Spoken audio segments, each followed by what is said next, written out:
What you're about to hear will make you question everything you thought you knew about cruise ship safety. Last month, a security officer aboard the Royal Caribbean's Majesty was reviewing routine surveillance footage when he discovered something that defied all logic. A figure moving through the ship's corridors that appeared on multiple cameras simultaneously in locations that were physically impossible to reach within seconds of each other. But that's not the most disturbing part.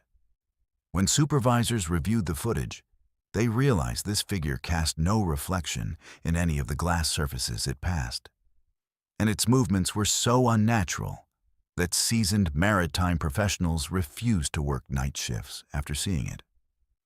The footage was immediately classified and locked away, but not before copies were made. Tonight, I'm sharing 11 verified accounts from cruise ship workers who encountered things that maritime law requires them to report, but company policies force them to forget. These aren't passenger complaints or urban legends. These are testimonies from trained professionals with decades of experience at sea. People whose careers depend on their credibility and attention to detail. What they witnessed in the depths of these floating cities will change how you see every cruise advertisement, every vacation brochure, and every promise of a relaxing getaway on the open ocean. Because the truth is, when you're hundreds of miles from shore with thousands of strangers, surrounded by nothing but endless water, you're not just isolated from help. You're trapped with whatever else might be aboard. Let's dive into our first story. And I promise you, this one will make you question everything you think you know about cruise ship security. Marcus had been working cruise ship security for 8 years, but nothing in his maritime training had prepared him for what he would witness aboard the Ocean Majesty during what should have been a routine Mediterranean crossing. At 28, he was considered one of the most reliable night shift officers in the fleet. Methodical, observant, and unshakable under pressure. His colleagues often joked that Marcus could spot a pickpocket 3 decks away or identify a drunk passenger before they even started stumbling. But on the night of October 15th, his keen eye for detail would become both a blessing and a curse that would haunt him for the rest of his career. The Ocean Majesty was 3 days into a 7-day cruise from Barcelona to Rome, carrying 3,200 passengers and 1,100 crew members. Marcus was stationed in the main security office on Deck 4, surrounded by dozens of monitors displaying live feeds from cameras positioned throughout the ship. The 3 a.m. to 7 a.m. shift was typically the quietest. Most passengers were asleep. The bars had closed hours ago, and only essential crew members moved through the corridors. It was during these peaceful hours that Marcus preferred to conduct his most thorough surveillance reviews, checking blind spots and ensuring all systems were functioning properly. At exactly 3:17 a.m., Marcus noticed movement on camera 47, which monitored the port side promenade on Deck 7. A figure was walking slowly along the deck, which wasn't unusual. Some passengers enjoyed late-night strolls or suffered from insomnia. But something about this person's movement pattern caught his attention. The figure moved with an odd, gliding motion, as if their feet weren't quite touching the ground. Marcus leaned closer to the monitor, adjusting the contrast to get a better view. The figure appeared to be wearing dark clothing, possibly a long coat or robe, and seemed to be of average height and build. But as Marcus watched, something impossible happened. The figure suddenly appeared on camera 52, which monitored the starboard side promenade on the same deck, a location that would require walking the entire width of the ship through multiple corridors and public areas. Marcus quickly checked the timestamp. The figure had appeared on camera 52 just 4 seconds after being visible on camera 47. That's impossible, Marcus muttered to himself, rewinding both feeds to confirm what he had seen. Even running at full speed, it would take at least 2 minutes to cross from port to starboard on Deck 7. He began checking the intermediate cameras that should have captured the figure's movement between the two locations, but found nothing. No trace of the person in any of the connecting corridors, stairwells, or public areas. Marcus felt his pulse quicken as he continued monitoring the feeds. At 3:22 a.m., the figure appeared on camera 31, positioned near the main pool area on Deck 11, 4 decks above where it had just been seen. This time, Marcus was ready. He immediately began checking every camera that could possibly show movement between Deck 7 and Deck 11. The elevators, stairwells, even the crew-only service corridors. Nothing. The figure had somehow moved 4 decks vertically and appeared in a completely different section of the ship, without being detected by any of the security cameras in between. But what happened next made Marcus's blood run cold. As he watched the figure move past the pool area, he noticed something that defied all logic. The pool deck was surrounded by large glass windscreens designed to protect passengers from ocean spray. As the figure walked past these glass barriers, Marcus realized with growing horror that there was no reflection. The glass clearly reflected the pool lights, deck chairs, and even the slight movement of water in the pool. But the walking figure cast no reflection whatsoever. Marcus immediately reached for his radio to contact his supervisor, Chief Security Officer Patricia Hendricks, but hesitated. How could he explain what he was seeing? Who would believe that someone was moving through the ship like a ghost, appearing and disappearing without using any normal means of transportation? He decided to document everything first, taking screenshots and noting exact timestamps for each sighting. Over the next hour, the figure appeared on 17 different cameras throughout the ship. It was seen in the main dining hall, the casino, the theater, and even in restricted crew areas that required keycard access. Each appearance was brief, lasting no more than 30 to 40 seconds, and each time the figure moved with that same unsettling gliding motion. Most disturbing of all, Marcus began to notice that the figure seemed to be aware of the camera locations, often turning to look directly into the lens before disappearing from view. At 4:33 a.m., Marcus finally made the decision to wake Chief Hendricks. Patricia arrived in the security office within minutes, still in her pajamas, but alert and professional.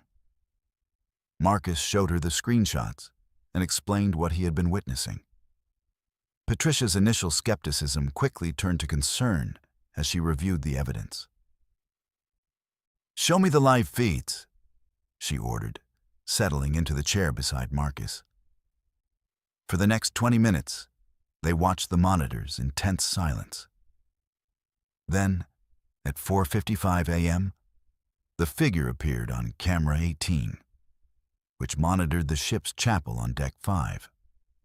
This time, both Marcus and Patricia witnessed something that would change their understanding of what was possible aboard their ship. The figure stood motionless in the center of the chapel for nearly 2 minutes, longer than any previous sighting. As they watched, other cameras began picking up strange anomalies. Lights flickered in corridors where no one was present. Elevator doors opened and closed on empty floors. Most unnervingly, several cameras briefly displayed what appeared to be water damage and rust on walls that Marcus knew were freshly painted and in perfect condition. "Get me the maintenance logs for this ship," Patricia whispered, her voice barely audible. "I want to know everything about its history, every accident, every incident that was ever reported." As Marcus pulled up the digital records, Patricia continued watching the monitors. The figure had vanished from the chapel. But now multiple cameras were showing brief glimpses of what appeared to be the same person in different locations simultaneously.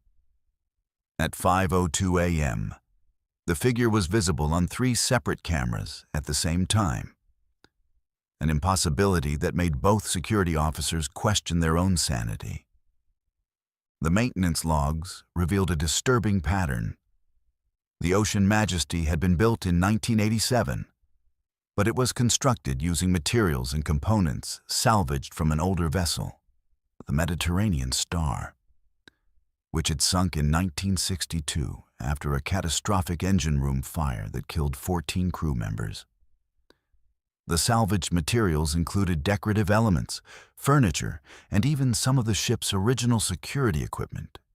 As dawn approached, the sightings became less frequent, and by 6:30 a.m., the figure had disappeared entirely. Marcus and Patricia spent the remaining 30 minutes of the shift reviewing all the recorded footage. But when they attempted to access the files, they discovered that every single recording from that night had become corrupted. The screenshots Marcus had taken were nothing but static, and the timestamp logs showed no unusual activity whatsoever. Chief Hendricks immediately contacted the ship's captain and the cruise line's corporate security division. Within hours, a team of technical specialists boarded the ship during a scheduled port stop in Naples.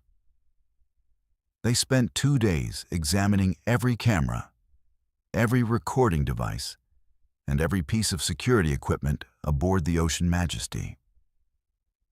Their official report concluded that the incidents were the result of a cascading system malfunction caused by electromagnetic interference from a solar storm that had occurred that week. Marcus was offered a promotion to day shift supervisor, which he accepted immediately. He never worked another night shift for the remainder of his cruise ship career. Patricia Hendricks retired from Maritime Security 6 months later, citing personal reasons in her resignation letter. The Ocean Majesty underwent a complete security system overhaul during its next dry dock maintenance period. But crew members continued to report strange occurrences during night shifts. Marcus now works as a security consultant for hotels in Miami, but he still wakes up some nights in a cold sweat, remembering the way that figure moved through the ship like it owned every corridor, every deck, every shadow. He's never told anyone outside of his immediate family about what he witnessed that night. But he's never forgotten the most chilling detail of all. In those final moments before the figure disappeared from the chapel camera, it had turned to look directly into the lens, and for just a split second, Marcus could swear he saw its face clearly. It was the face of a man in his 30s, wearing a 1960s-era crew uniform, with eyes that held the unmistakable look of someone who had died in terror and never found peace. The Ocean Majesty still sails the Mediterranean today, but if you ever find yourself aboard during a night crossing, pay attention to the reflections in the glass and remember that some passengers never truly disembark. Let's move to our second story, and this one will make you question the very nature of reality aboard these floating cities. Isabella Martinez had been working as a cabin steward for 12 years, but her experience aboard the Caribbean Princess would challenge everything she thought she knew about the cruise industry. At 35, she was considered one of the most thorough and reliable housekeeping staff members in the fleet.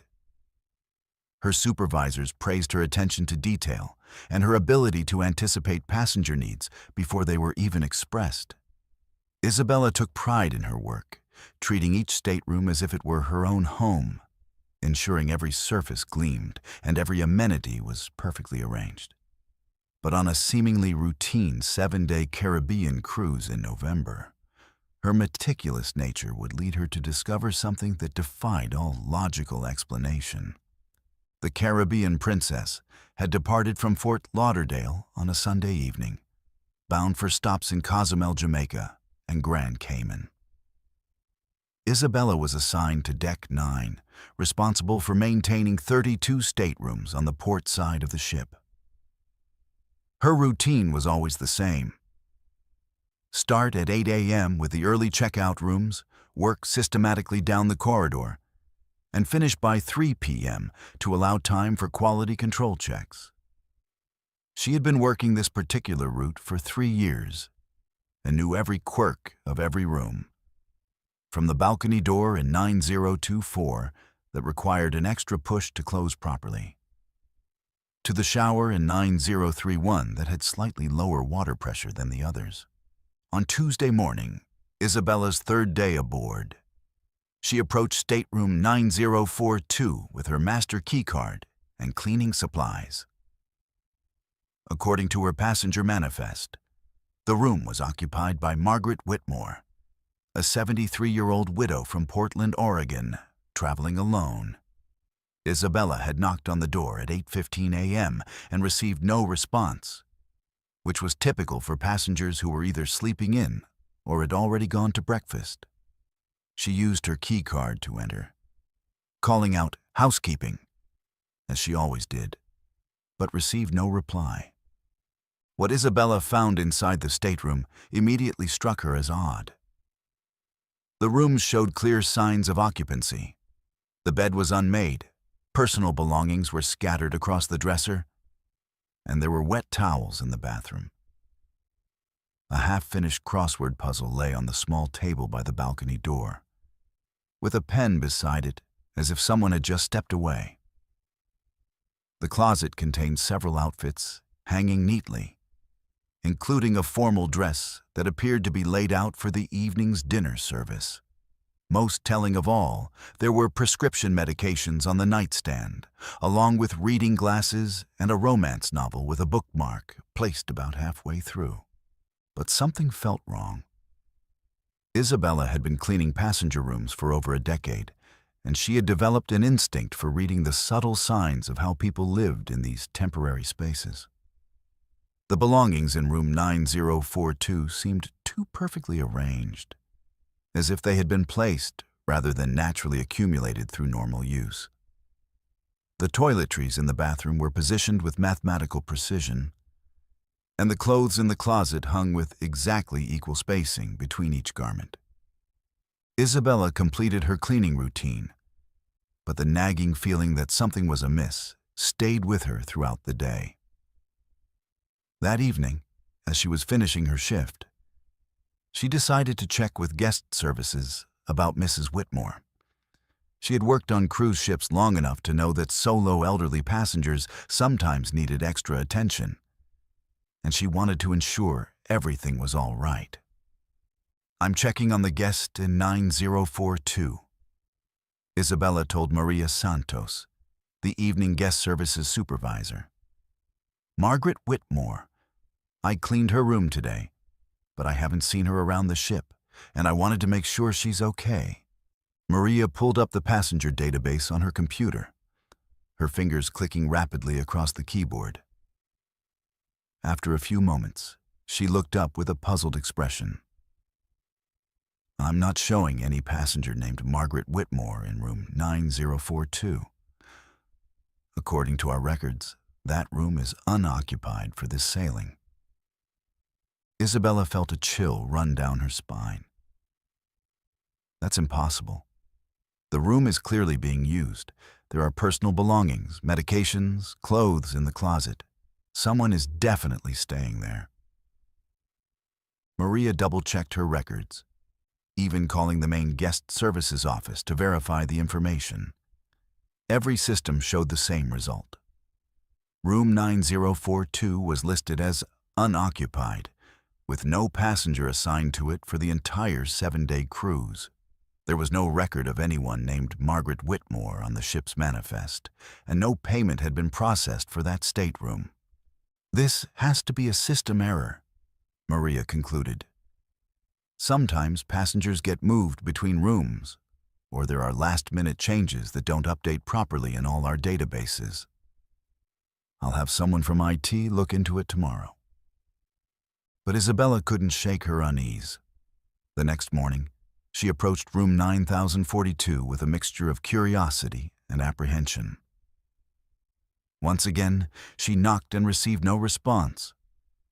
When she entered with her key card, she found the room in the same state as the previous day, clearly occupied, but with that same unsettling sense of artificial arrangement.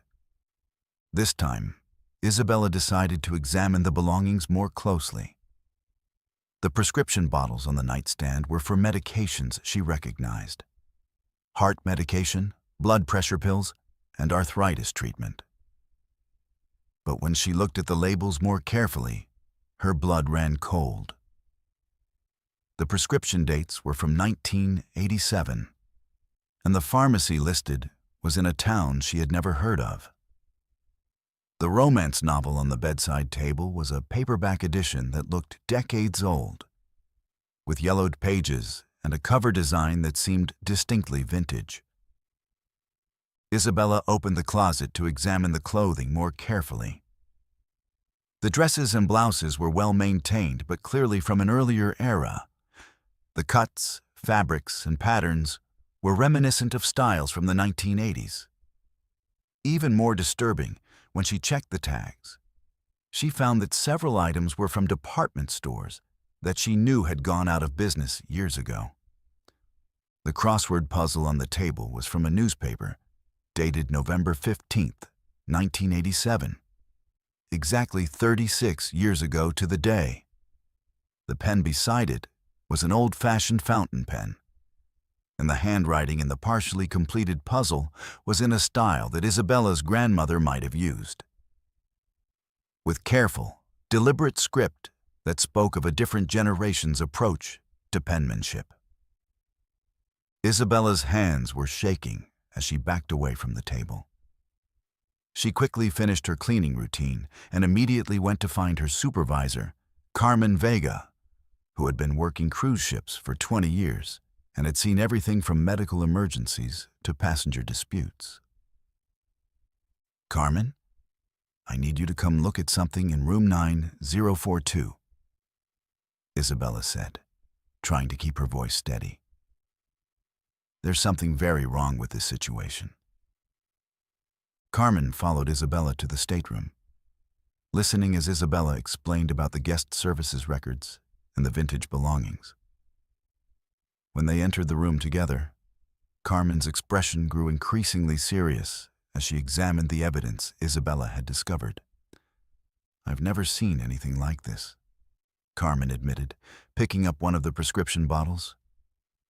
"These dates, this is impossible.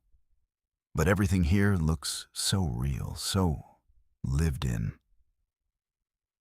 Carmen immediately contacted the ship's security office and requested that Chief Security Officer David Park meet them at the stateroom.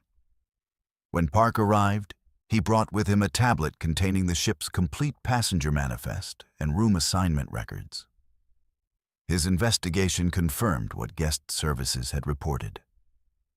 There was no record of anyone being assigned to room 9042. No payment processed, and no passenger named Margaret Whitmore anywhere in the ship's systems. "But someone has to be staying here," Park said, examining the personal belongings. "This isn't some kind of prank or mistake. These items show real use, real wear. Someone is living in this room." Park decided to station a security camera in the corridor outside room 9042 to monitor who might be entering or leaving. He also placed a discreet motion sensor inside the room that would alert security if anyone entered when housekeeping wasn't present. For the next 2 days, Isabella continued her normal cleaning routine, but the room remained in the same state, occupied but empty, lived in but abandoned. On Friday morning, Isabella entered room 9042 for what she thought would be the last time before the cruise ended. What she found made her question her own sanity. The room was exactly as she had left it the day before, but there was one new addition. A handwritten note on the bedside table, written in the same careful script as the crossword puzzle. The note read, Thank you for taking such good care of my room, dear. I know you've been worried about me, but I'm exactly where I need to be. Some journeys never truly end, and some passengers never really disembark. The sea has been my home for longer than you might imagine. Please don't be frightened. I mean, no harm. I simply wanted to take one more cruise to feel the ocean beneath me one more time. Margaret. Isabella's scream brought security running. When Chief Park arrived, he found Isabella standing in the corridor, refusing to enter the room. The note was photographed and bagged as evidence, and the room was immediately sealed pending a full investigation. The cruise line's corporate security team boarded the ship when it returned to Fort Lauderdale. Their investigation revealed that a passenger named Margaret Whitmore had indeed sailed on the Caribbean Princess. But it was in November 1987, on the ship's maiden voyage. According to the records they eventually uncovered, Margaret had been a 73-year-old widow from Portland, Oregon, traveling alone. She had occupied room 9042 and had been reported missing on the final day of the cruise. Her body was never found, and the official report concluded that she had likely fallen overboard during the night. The personal belongings in the room were removed and stored in the ship's security office, but they vanished during the next sailing. Room 9042 was converted to crew storage, but staff members reported feeling watched whenever they entered. The room was eventually sealed permanently, with the official explanation being structural concerns. Isabella transferred to a different cruise line within a month, but she never forgot the careful handwriting in that note, or the way the room had felt both empty and occupied at the same time. She still works as a cabin steward, but she's never again encountered a passenger who wasn't there. Though sometimes, in the quiet moments between cleaning rooms, she wonders how many other guests might be sailing on journeys that never truly end. The Caribbean Princess still operates regular Caribbean cruises, but room 9042 remains sealed. Passengers sometimes report hearing faint sounds from that section of Deck 9. The rustle of pages turning, the scratch of a pen on paper, and occasionally, the soft voice of an elderly woman humming old songs from a time when the ocean was younger and the boundary between passenger and ghost was not yet so clearly defined. Our third story comes from someone who thought he understood every danger that could lurk in the waters around a cruise ship. But he was about to discover that some threats don't come from the ocean. They come from within it. Ryan Mitchell was 24 years old and working his first contract as a night lifeguard aboard the Harmony of the Seas, one of the largest cruise ships in the world. Fresh out of lifeguard certification school and eager to see the world, Ryan had jumped at the opportunity to work for Royal Caribbean. The job seemed perfect. Decent pay, travel to exotic destinations, and relatively easy work since the pools were closed to passengers after 11 p.m. His primary responsibility during the midnight to 6 a.m. shift was to ensure the pool areas remained secure and to perform routine safety checks on all the water features throughout the ship. The Harmony of the Seas boasted multiple pool areas across several decks, including the main pool complex on Deck 15, the adults-only solarium pools on Deck 11, and the exclusive suite-class pool on Deck 17. Ryan's rounds took him through each area every 2 hours, checking water temperature, chemical levels, and ensuring all safety equipment was properly positioned. It was quiet, solitary work that gave him plenty of time to think and enjoy the peaceful atmosphere of the ship at night. Ryan had been working the route for 3 weeks without incident, when something happened that would forever change his relationship with water. It was a Tuesday night in the middle of a 7-day Western Caribbean cruise, and the ship was sailing through calm seas between Cozumel and Jamaica. At approximately 2:15 a.m., Ryan was conducting his routine check of the main pool area when he noticed ripples on the surface of the largest pool. This wasn't unusual in itself. The ship's movement could sometimes create small waves in the pools, and the filtration system occasionally caused minor surface disturbances. But these ripples were different. They moved in a deliberate pattern, creating concentric circles that seemed to originate from the deep end of the pool, as if something large was moving beneath the surface. Ryan approached the pool edge and peered into the chlorinated water. The underwater lights cast an eerie blue glow throughout the pool, illuminating every tile on the bottom. The water was crystal clear. He could see all the way to the drain covers at the deepest point. There was nothing there. No debris, no equipment malfunction, nothing that could explain the ripples he had just witnessed. He checked his watch. 2:17 a.m. Ryan made a note in his logbook about the unusual water movement and continued his rounds. But as he walked toward the hot tubs to check their temperature settings, he heard something that made his blood run cold. The unmistakable sound of someone swimming. The rhythmic splash of arms cutting through water, the steady kick of legs propelling a body forward, the occasional gasp of breath between strokes. Ryan spun around to face the main pool. The surface was perfectly still, reflecting the deck lights like a mirror. But the swimming sounds continued, growing stronger and more distinct. He could hear the swimmers' breathing becoming labored, as if they were pushing themselves through an intense workout. The splashing grew more frantic, more desperate, as if the person was struggling to stay afloat. "Hello," Ryan called out, his voice echoing across the empty deck. "Pool area is closed.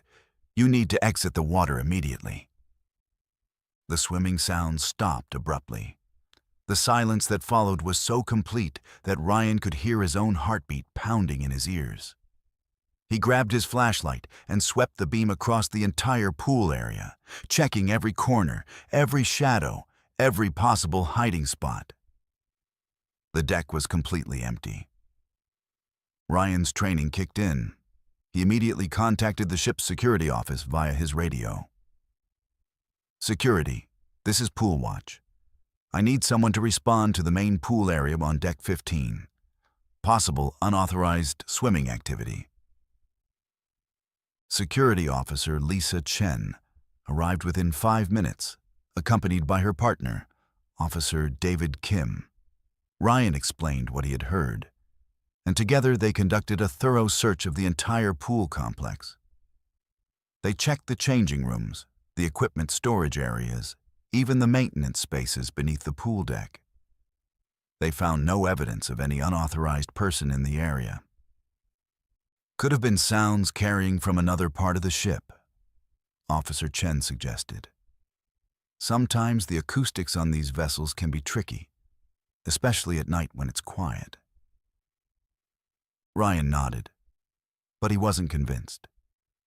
He had been working around pools for 6 years, first as a community pool lifeguard and then at various resort properties.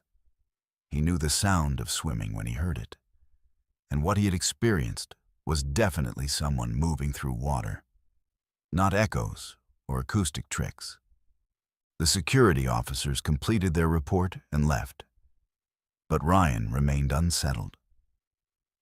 He decided to stay closer to the main pool area for the remainder of his shift, conducting more frequent checks than usual. At 3:45 a.m., it happened again. This time, Ryan was sitting at the lifeguard station when the sounds began. The swimming was more intense than before, with powerful strokes that suggested someone in excellent physical condition. But what made this occurrence even more disturbing was that Ryan could now hear the swimmers breathing clearly. Deep, rhythmic inhalations and exhalations that spoke of someone engaged in serious athletic training. Ryan stood up slowly, trying not to make any noise that might scare away whoever was in the pool. He moved carefully toward the water's edge, his flashlight ready, but not yet turned on. The swimming sounds were coming from the far end of the pool, near the diving area.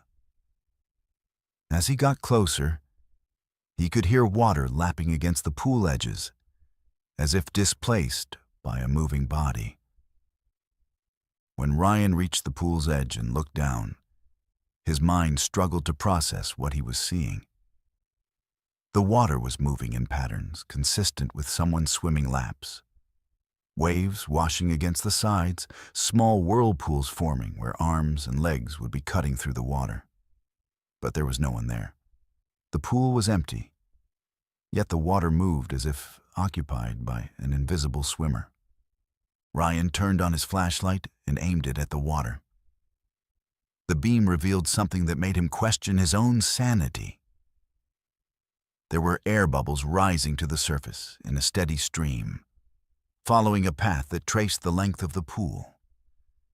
The bubbles appeared to be coming from someone swimming underwater, but there was no body creating them. As Ryan watched in horrified fascination, the bubble trail reached the shallow end of the pool and stopped. The water became still for a moment, then suddenly erupted in a splash pattern, consistent with someone surfacing for air. Ryan could even hear the gasp of breath, but there was nothing visible breaking the surface. "This is impossible," Ryan whispered to himself, backing away from the pool edge. But as he retreated, he heard something that made his blood freeze. The sound of wet footsteps on the pool deck, moving away from the water toward the changing rooms. Ryan followed the sound, his flashlight beam dancing across the deck as he searched for any sign of the invisible presence. The wet footprints were there, clear impressions of bare feet leading from the pool to the men's changing room. Each print was perfectly formed, showing the outline of toes and the arch of a foot. But they appeared and disappeared, as if being made by someone who existed only partially in the physical world. Ryan's radio crackled to life. "Pool watch, this is security. We're getting reports of unusual sounds from the pool area. Everything okay up there?" Ryan hesitated before responding. How could he explain what he was witnessing? "Security, I need you to come back to Deck 15. I'm not sure how to describe what's happening here." This time, Security Chief Martinez responded personally, bringing with him 2 additional officers and a maintenance supervisor. Ryan led them through everything he had observed, pointing out the wet footprints that were still visible on the deck. Chief Martinez examined the prints carefully, taking photographs and measurements. "These are definitely human footprints," Martinez confirmed. "But I don't understand how someone could have gotten in and out of this area without being detected. We have cameras covering all the access points." The maintenance supervisor, Carlos Ruiz, had been working on cruise ships for 15 years. He examined the pool's filtration and circulation systems, looking for any mechanical explanation for the unusual water movement. "Everything's functioning normally," he reported. "Water temperature, chemical levels, circulation pumps, all within normal parameters." Chief Martinez made the decision to drain the main pool for a complete inspection. "If someone is somehow getting into this area undetected, we need to find out how. This is a serious security concern." The pool was drained over the next 4 hours, but the inspection revealed nothing unusual. The pool structure was sound, the filtration system was working perfectly, and there were no hidden access points or equipment malfunctions that could explain the phenomena Ryan had witnessed. But as the maintenance crew began refilling the pool the following evening, Ryan made a discovery that would haunt him for the rest of his life. While reviewing the ship's historical records in the crew library, he found a newspaper clipping from 1998 that made his hands shake as he read it. The article described a tragic incident aboard the Harmony of the Sea's predecessor vessel, which had operated the same Caribbean route. A 26-year-old competitive swimmer named Michael Torres had been found drowned in the ship's main pool during a night crossing between Cozumel and Jamaica. According to the report, Torres had apparently entered the pool area after hours for a late-night training session. Security cameras had captured him entering the pool area at 2:15 a.m., but he was never seen leaving. His body was discovered the next morning by the day shift lifeguard. The most chilling detail in the article was the coroner's finding. Torres had drowned despite being an Olympic-level swimmer with no history of medical conditions that would have impaired his swimming ability. The official cause of death was listed as unexplained drowning, and the incident had led to enhanced security measures for all pool areas on cruise ships. Ryan realized that the times matched exactly. 2:15 a.m. was when he had first heard the swimming sounds. The route was the same, the location was the same, even the date was the same. 27 years to the day after Michael Torres had died. Ryan requested an immediate transfer to day shift, citing personal reasons. His supervisor, who had heard about the unusual incidents from Security Chief Martinez, approved the transfer without question. Ryan never worked another night shift on a cruise ship, and he left the maritime industry entirely 6 months later. The Harmony of the Seas continues to operate Caribbean cruises, and the main pool remains open to passengers during regular hours. But night shift lifeguards are now assigned in pairs, and the pool area is equipped with motion sensors that alert security to any movement after hours. Despite these precautions, crew members occasionally report hearing swimming sounds from the main pool during night crossings between Cozumel and Jamaica. Ryan now works as a swimming instructor at a community center in his hometown of Phoenix, Arizona, as far from the ocean as he can manage. But sometimes, in the quiet moments after the pool closes for the night, he still hears the echo of those desperate strokes cutting through water. And he remembers the wet footprints that led nowhere.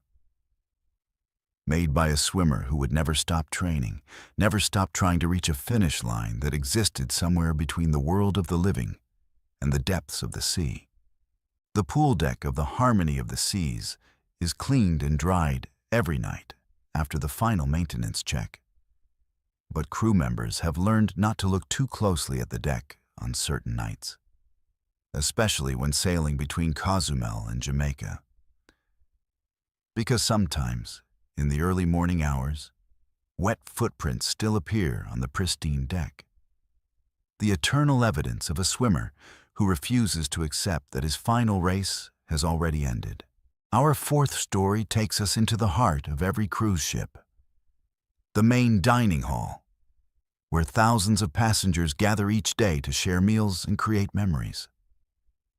But what happens in these grand spaces after the last guest has left and the lights go dim is something that will make you reconsider every late-night snack you've ever craved. Antonio Vasquez was 42 years old and had been working as a night janitor aboard cruise ships for 8 years.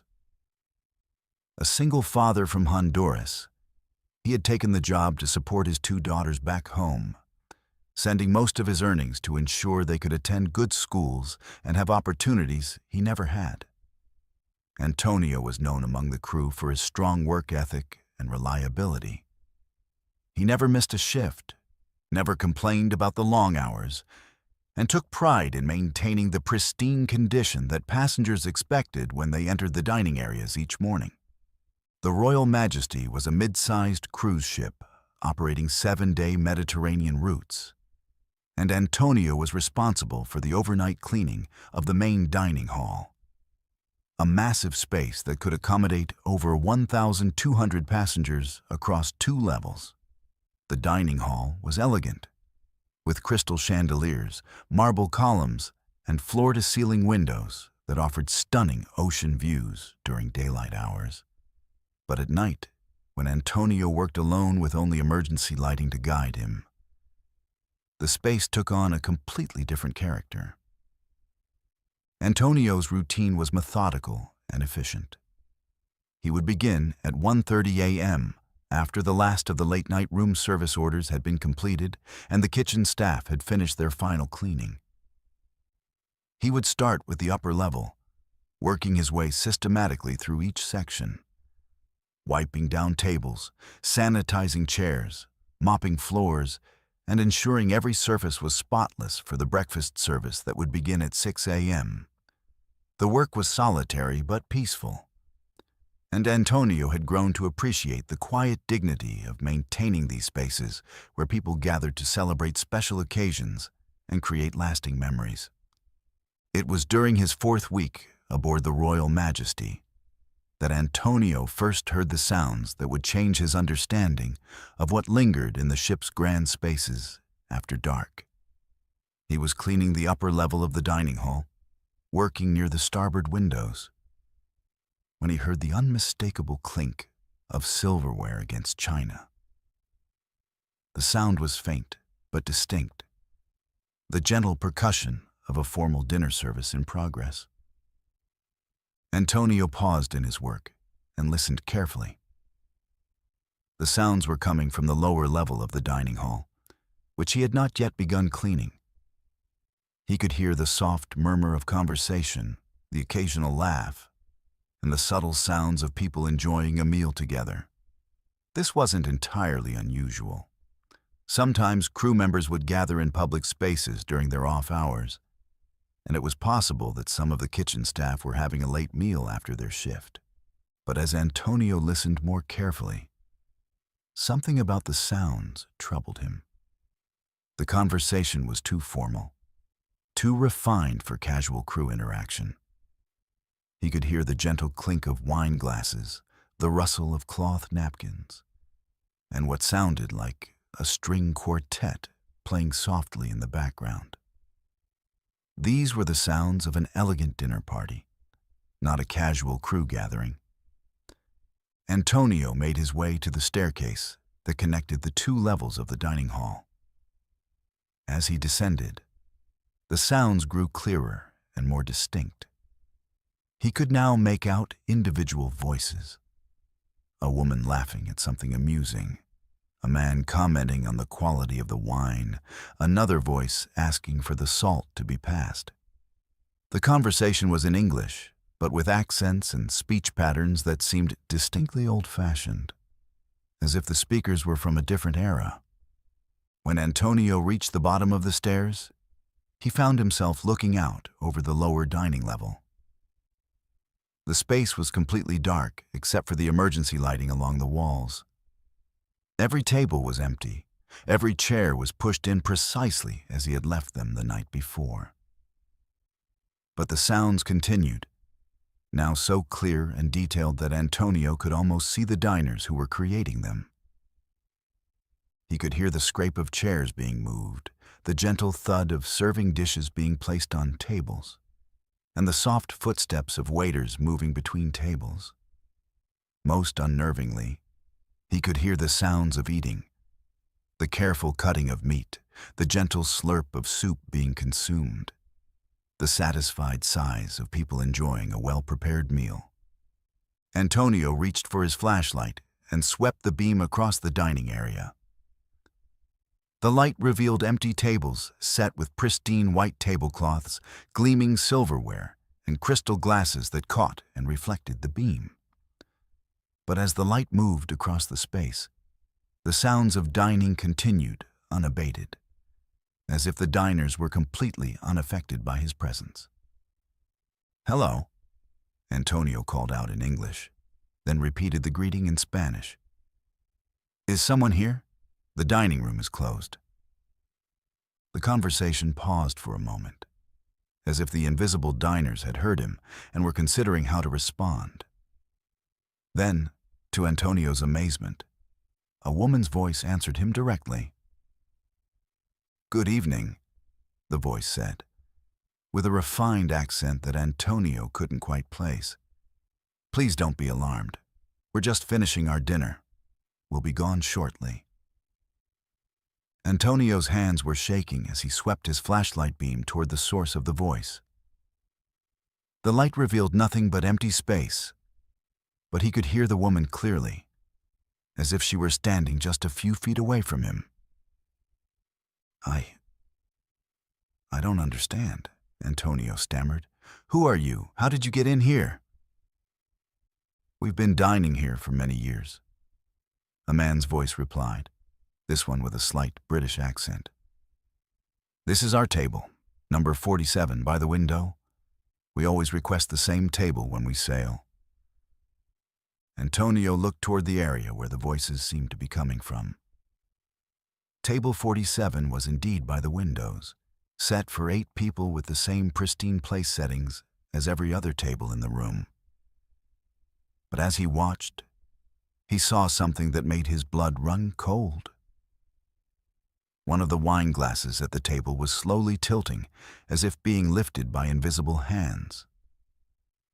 The glass rose several inches into the air, paused as if someone were taking a sip, then gently returned to its place on the table.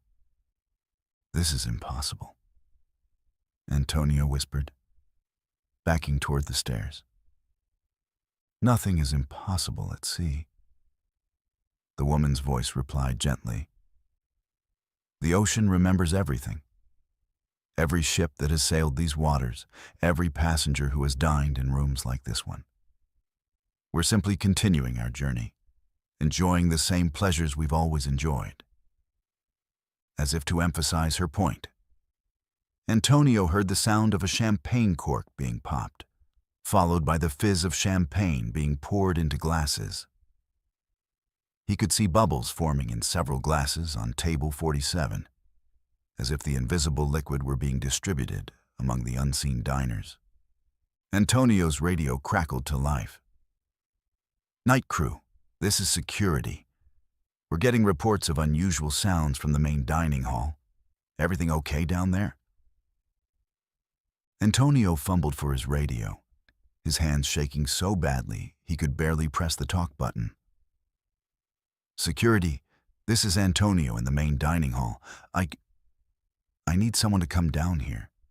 There's something happening that I can't explain."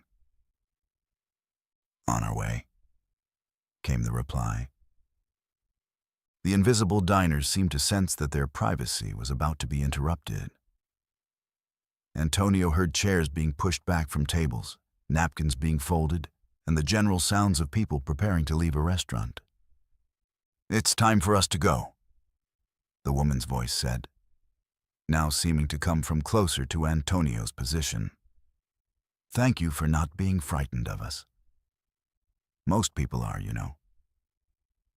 "Wait," Antonio called out. "Who are you? What ship are you from?" "The Britannia," the man's voice replied, now sounding more distant. "We sailed from Southampton in 1952. Such a lovely crossing it was, until the storm." Antonio felt a chill run through him. He knew maritime history well enough to recognize the reference. The Britannia had been a luxury liner that sank in the North Atlantic in 1952 during a severe storm. Over 400 passengers and crew had been lost, including many who had been dining in the ship's grand ballroom when the vessel went down. By the time security officers Rodriguez and Chen arrived, the dining hall had returned to complete silence. Antonio led them through the space, pointing out table 47 and explaining what he had experienced. The officers found evidence that supported Antonio's account. Several wine glasses contained what appeared to be champagne residue, despite the fact that no alcohol service had taken place in the dining hall for over 8 hours. "Could be condensation," Officer Rodriguez suggested, but his voice lacked conviction. The glasses were positioned in a pattern consistent with a formal dinner service, and the residue had the distinct aroma of expensive champagne. Security Chief Williams arrived shortly after, bringing with him the ship's hotel director and the food and beverage manager. They conducted a thorough investigation of the dining hall, checking all access points and reviewing security camera footage. The cameras showed Antonio entering the dining hall alone at 1:30 a.m. and working normally until approximately 2:15 a.m., when he could be seen stopping his work and appearing to listen to something. The footage clearly showed him moving toward the lower level and having what appeared to be a conversation with empty space. Most disturbing of all, the audio pickup from the security cameras had recorded faint sounds during the time period Antonio described. Sounds that were consistent with a dinner service in progress, including voices speaking in refined accents and the clink of silverware and glassware. The ship's historian, Dr. Sarah Mitchell, was consulted about the Britannia reference.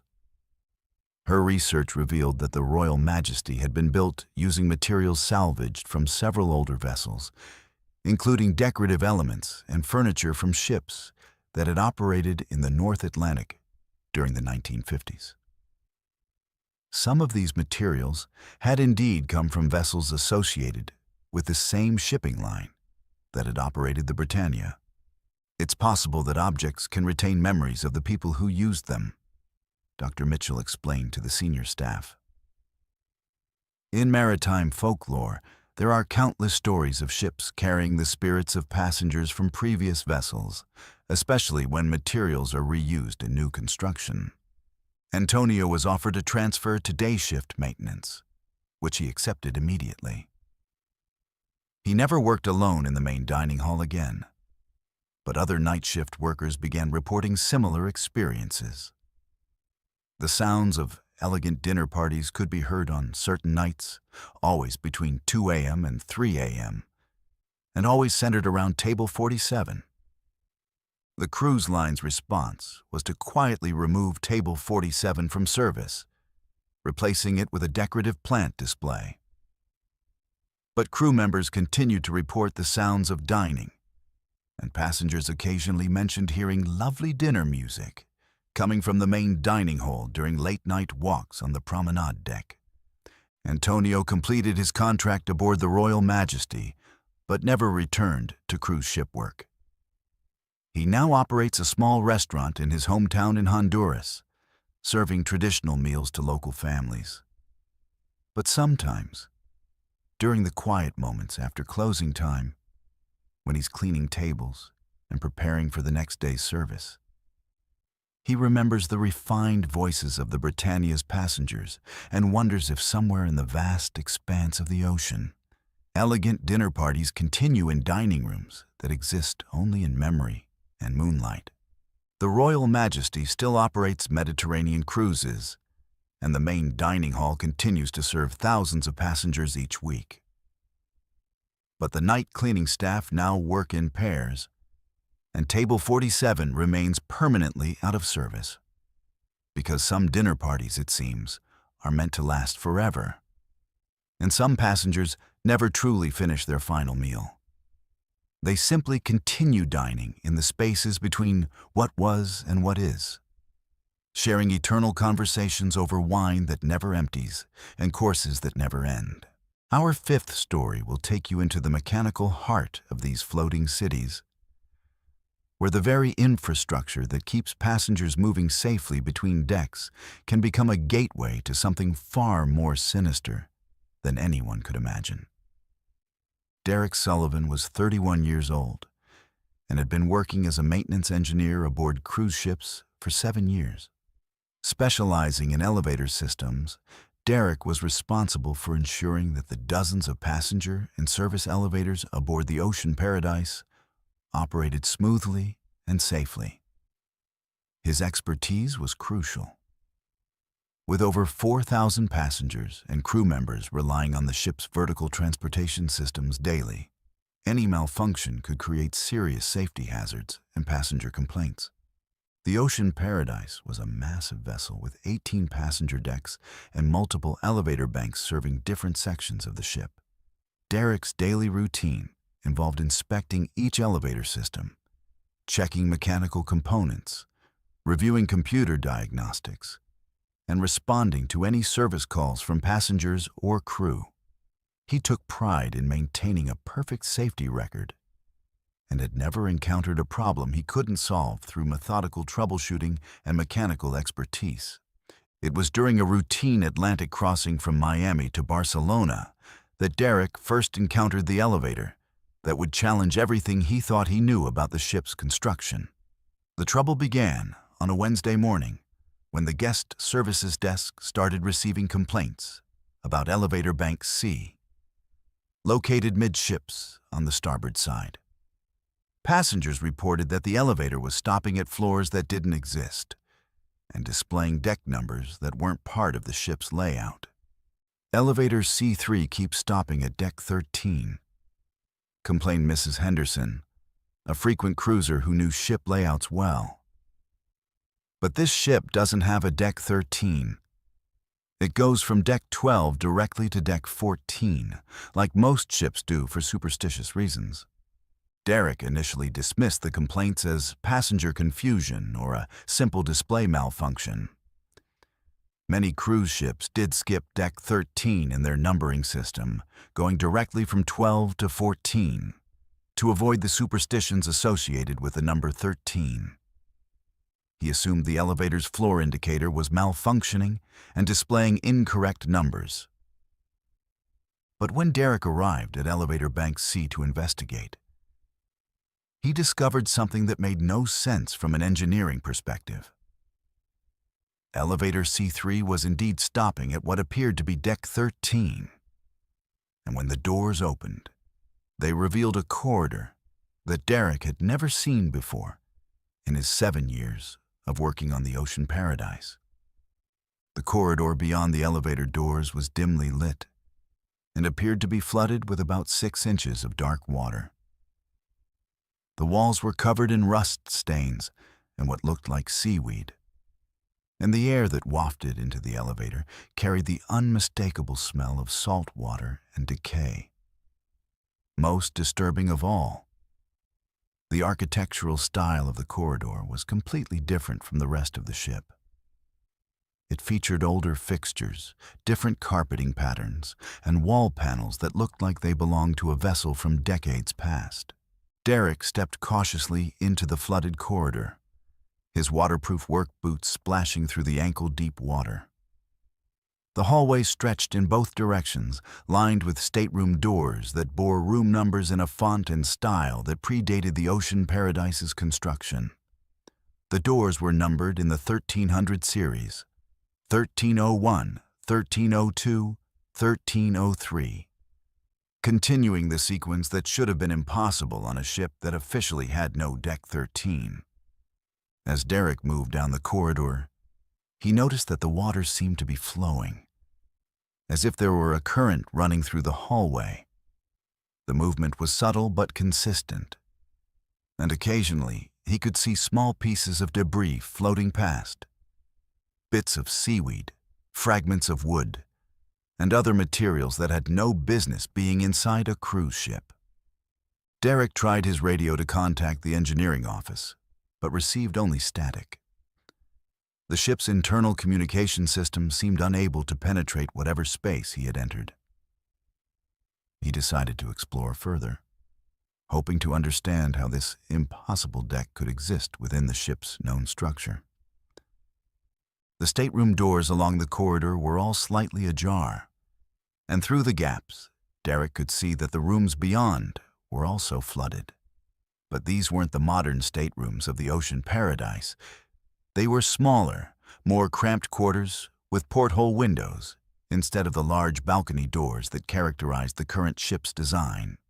The furniture was older, the color schemes were different, and everything had the waterlogged appearance of a vessel that had been submerged for years. At the end of the corridor, Derek found a stairwell that led both up and down to other levels. The stairs were made of metal grating that was heavily corroded, and the water flowing down the steps created a constant dripping sound that echoed through the space. Against his better judgment, Derek decided to explore the lower level. The deck below was even more disturbing. The flooding was deeper here, reaching nearly to Derek's knees, and the water was murky and filled with floating debris. The corridor was lined with what appeared to be crew quarters. Small, utilitarian rooms that were completely unlike the modern crew accommodations aboard the Ocean Paradise. Through the open doors, Derek could see bunk beds, lockers, and personal belongings that looked like they had been abandoned in haste. But it was the personal items that made Derek's blood run cold. On a waterlogged desk in one of the crew quarters, he found a ship's manifest dated 1962, listing crew members for a vessel called the Mediterranean Star. The manifest was written in multiple languages and bore the official seal of a shipping company that Derek recognized from maritime history. A company that had gone out of business in the 1960s after losing several ships to accidents and storms. Derek photographed the manifest with his waterproof work phone, but when he tried to review the images, he found that they showed only static and distortion. The camera seemed unable to capture clear images of anything in this impossible space. As Derek continued exploring, he began to hear sounds that made him question his own sanity. From somewhere deeper in the flooded corridors came the sounds of people moving through water, splashing footsteps, voices calling out in distress, and the creaking of metal under stress. The sounds grew closer, and Derek realized that he was not alone in this submerged deck. Derek quickly made his way back to the stairwell and climbed toward what he hoped was the elevator. But when he reached the level where he had entered, he found himself in a corridor that looked different from the one he had originally explored. The room numbers were different, the water level had changed, and the elevator doors were nowhere to be seen. Panic began to set in as Derek realized he might be trapped in this impossible space. He tried every door along the corridor, looking for another way out. But each room he entered seemed to lead to more flooded spaces, more abandoned quarters, and more evidence of a ship that had met a tragic end decades ago. It was only when Derek heard the familiar ding of an elevator arriving that he was able to find his way back to elevator C-3. The doors opened to reveal the normal, dry interior of the Ocean Paradise's elevator system. Derek stepped inside quickly, pressing the button for Deck 5, where the engineering office was located. But as the elevator began to move, Derek looked at the floor indicator and saw something that made his hands shake. The displays showed that they were ascending from Deck 13, passing through floors that officially didn't exist, before finally reaching the familiar numbered decks of the Ocean Paradise. Derek immediately reported his experience to Chief Engineer Martinez, providing detailed descriptions of what he had encountered. Martinez was skeptical until Derek showed him the water damage on his work boots and the salt stains on his uniform, evidence that he had indeed been walking through flooded spaces. A full investigation was launched, involving the ship's senior officers and representatives from the cruise line's corporate engineering division. The investigation revealed that the Ocean Paradise had been constructed using materials and components salvaged from several older vessels, including significant structural elements from the Mediterranean Star, which had sunk in the North Atlantic in 1962 after suffering catastrophic flooding during a severe storm. The salvaged materials had been integrated into the Ocean Paradise's design to reduce construction costs. But the engineering team had never fully documented which components came from which vessels. It appeared that entire sections of the Mediterranean Star's interior structure had been incorporated into the new ship, creating spaces that existed in a kind of temporal overlap between the two vessels. Elevator C3 was immediately taken out of service, and the entire elevator bank was sealed pending further investigation. but other maintenance workers began reporting similar experiences with different elevator systems throughout the ship. Some elevators would occasionally stop at floors that didn't appear on any deck plans, revealing corridors that belonged to ships that had sailed decades earlier. Derek requested a transfer to a different vessel, citing irreconcilable technical concerns with the Ocean Paradise's elevator systems. He now works for a major hotel chain, maintaining elevator systems in buildings that are firmly anchored to solid ground. But he still has nightmares about the flooded corridors and the sounds of people moving through dark water, searching for an escape that would never come. The Ocean Paradise continues to operate transatlantic cruises, but Elevator Bank C remains permanently out of service. Passengers occasionally report hearing water dripping behind the sealed elevator doors, and maintenance workers have learned to avoid working alone in the elevator shafts during night shifts. Because some ships, it seems, never truly sink.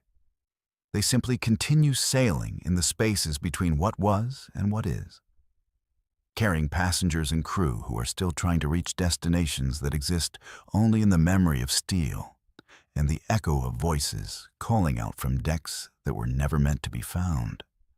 The elevator shaft of the Ocean Paradise extends deeper than any blueprint shows, reaching down into spaces where time flows like water and the past refuses to stay submerged. And sometimes, late at night, when the ship is crossing the same waters where the Mediterranean Star met its fate, passengers report that the sealed elevator doors open briefly, revealing glimpses of corridors that smell of salt water and echo with the voices of those who are still trying to find their way home. Our sixth story comes from the bridge of a cruise ship, where the chain of command is absolute and the captain's word is law. But what happens when that authority becomes divided against itself in ways that defy all logic and maritime protocol?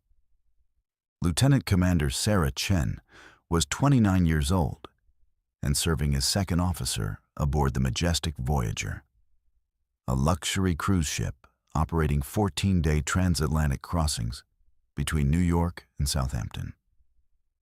With 8 years of maritime experience and a spotless service record, Sarah was being groomed for promotion to first officer and eventually command of her own vessel. She was known for her sharp attention to detail, her ability to remain calm under pressure, and her unwavering respect for proper chain of command protocols. The Majestic Voyager was under the command of Captain Robert Hartwell, a veteran mariner with 32 years of experience and an impeccable reputation throughout the cruise industry. Captain Hartwell was respected by both crew and passengers for his professionalism, his encyclopedic knowledge of maritime law, and his ability to handle any emergency with decisive leadership. Sarah had served under Captain Hartwell for 18 months and considered him an ideal mentor for her own command aspirations. It was during the ship's 6th day at sea, while crossing the mid-Atlantic in rough weather, that Sarah first noticed something that would shatter her understanding of reality aboard the Majestic Voyager. The ship was experiencing moderate swells and gusty winds, requiring constant attention to course corrections and passenger safety announcements. Sarah was on duty at the bridge during the 4 p.m. to 8 p.m. watch, when she received contradictory orders that made no sense from a command perspective. At 5:15 p.m., Captain Hartwell appeared on the bridge and ordered a course correction to 285 degrees to avoid a weather system approaching from the northwest. Sarah acknowledged the order and instructed the helmsman to adjust course accordingly. The captain remained on the bridge for approximately 10 minutes, reviewing weather reports and discussing passenger safety protocols with the duty officers. But at 5:30 p.m., just 15 minutes later, Captain Hartwell again appeared on the bridge and countermanded his previous order, instructing Sarah to return to the original heading of 295 degrees. When Sarah questioned the change, pointing out that they had just altered course to avoid the weather system, the captain looked at her with confusion. "I haven't given any course corrections in the past hour, Lieutenant Commander," Captain Hartwell said firmly. "We've been maintaining our original heading throughout this watch." Sarah felt a chill of confusion and concern. She had clearly received orders from Captain Hartwell just minutes earlier, and the helmsman had acknowledged the same orders. But the captain standing before her now seemed to have no memory of the previous interaction. "Sir, with respect, you were on the bridge 15 minutes ago," Sarah replied carefully. "You ordered a course correction to 285 degrees to avoid the weather system." Captain Hartwell's expression grew stern. "Lieutenant Commander Chen, I've been in my quarters reviewing passenger manifests for the past hour. I came to the bridge just now to check on our progress. Are you suggesting that I don't remember my own actions?" The helmsman, Petty Officer Rodriguez, looked uncomfortable as he glanced between Sarah and the captain. Sarah realized that she was in an impossible situation. Either she was experiencing some kind of mental breakdown, or something inexplicable was happening aboard the ship. "My apologies, Captain," Sarah said, deciding that discretion was the better part of valor. "Perhaps I misunderstood the earlier communications." Captain Hartwell accepted her explanation, but Sarah could see concern in his eyes. After reviewing the ship's status and confirming their course, the captain left the bridge, reminding Sarah to contact him immediately if weather conditions deteriorated. Sarah was deeply troubled by the incident, but she tried to rationalize it as stress or fatigue affecting her perception. However, 20 minutes later, at 5:50 p.m., she witnessed something that made rationalization impossible. Through the bridge windows, Sarah could see Captain Hartwell on the port side wing bridge, using binoculars to observe the weather conditions ahead. At the same time, she could hear Captain Hartwell's voice over the ship's internal communication system, making an announcement to passengers about the rough weather and safety precautions. The announcement was clearly live, not a recording, as the captain was responding to questions from the guest services office in real time. Sarah looked back toward the wing bridge and confirmed that Captain Hartwell was still there, focused on his weather observations. But the voice over the communication system continued, discussing specific passenger concerns and giving detailed instructions to department heads throughout the ship. "This is impossible," Sarah whispered to herself, checking the communication system to see where the captain's voice was originating. According to the system display, Captain Hartwell was broadcasting from his quarters on Deck 2. But Sarah could clearly see him on the wing bridge just 50 feet away.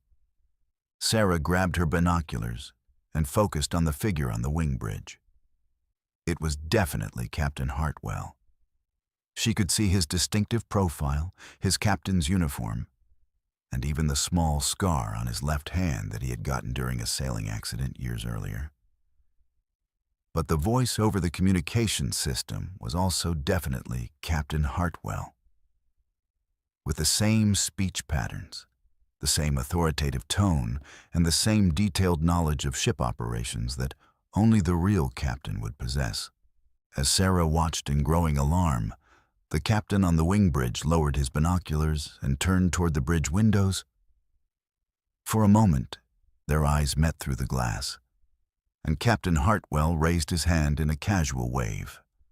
Sarah waved back automatically, but her blood ran cold when she realized that the captain's voice was still coming over the communication system at that exact moment, engaged in a detailed discussion about dinner service arrangements. Sarah immediately contacted the ship's security chief, Commander Patricia Walsh, requesting an urgent meeting.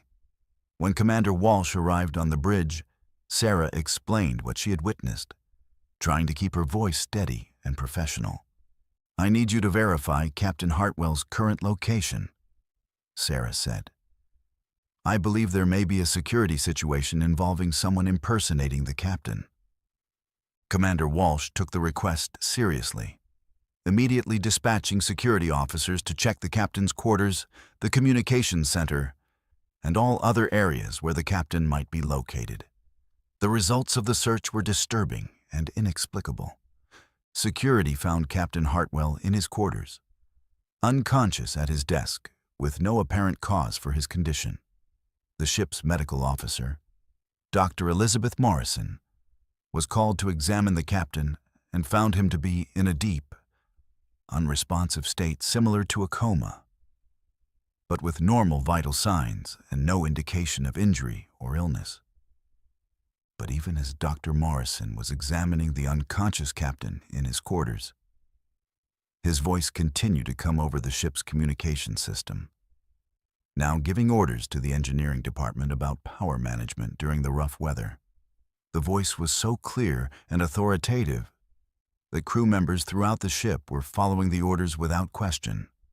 Commander Walsh immediately ordered a complete lockdown of the ship's communication systems and began a systematic search for whoever was impersonating the captain. But the search revealed something that defied all logical explanation. Security cameras throughout the ship showed Captain Hartwell in multiple locations simultaneously.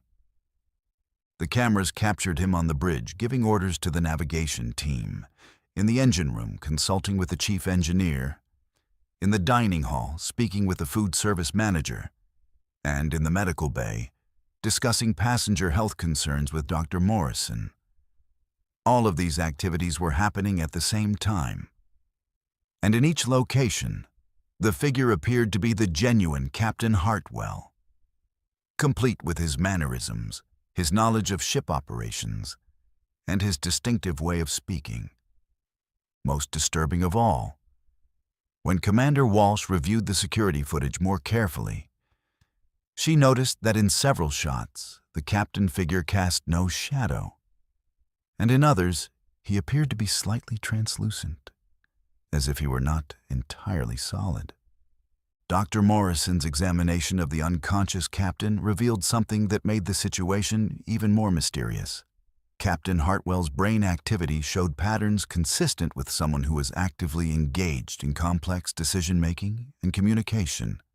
Despite his unresponsive physical state, it was as if his consciousness was operating independently of his body, somehow projecting itself throughout the ship to fulfill his command responsibilities. The crisis deepened when the ship encountered a genuine emergency.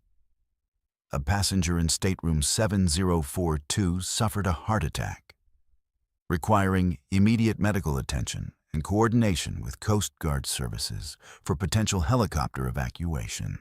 The response to this emergency revealed the full extent of the supernatural situation aboard the majestic Voyager. Captain Hartwell appeared simultaneously in the medical bay to coordinate the patient's care, on the bridge to manage the ship's positioning for the helicopter approach, in the communications center to coordinate with Coast Guard services, and in the passenger areas to manage crowd control and maintain calm among the other guests. Each manifestation of the captain demonstrated complete knowledge of the situation and gave appropriate, coordinated orders that worked together seamlessly to handle the emergency. The passenger's life was saved, and the helicopter evacuation was executed flawlessly. But the crew was left with the terrifying realization that their ship was being commanded by multiple versions of their captain, while the real Captain Hartwell remained unconscious in his quarters. The situation continued for 6 more hours, with the captain's consciousness apparently operating throughout the ship while his body remained unresponsive. It was only when the ship entered calmer waters and the immediate crisis had passed that Captain Hartwell suddenly awakened in his quarters, with no memory of the events that had transpired. When briefed on what had happened, Captain Hartwell was as baffled as everyone else. He remembered going to his quarters to review passenger manifests, but had no recollection of the multiple appearances throughout the ship or the emergency response coordination. The incident was reported to the cruise line's corporate headquarters, but the official response was to classify the event as a medical episode involving the captain's temporary incapacitation, with no mention of the supernatural manifestations witnessed by dozens of crew members. Sarah requested a transfer to a different vessel, citing irreconcilable concerns about command structure integrity.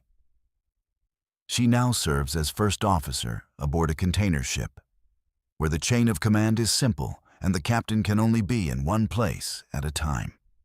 Captain Hartwell completed his contract aboard the Majestic Voyager, but retired from cruise ship command 6 months later.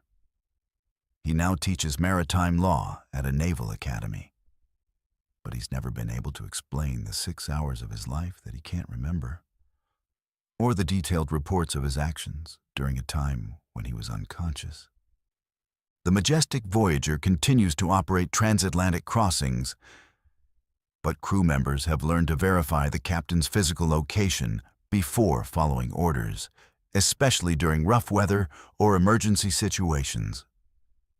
Because sometimes, it seems, the responsibility of command can transcend the limitations of a single physical form, and a captain's duty to his ship and passengers can manifest in ways that defy the laws of physics and challenge everything we think we know about the nature of leadership and consciousness at sea.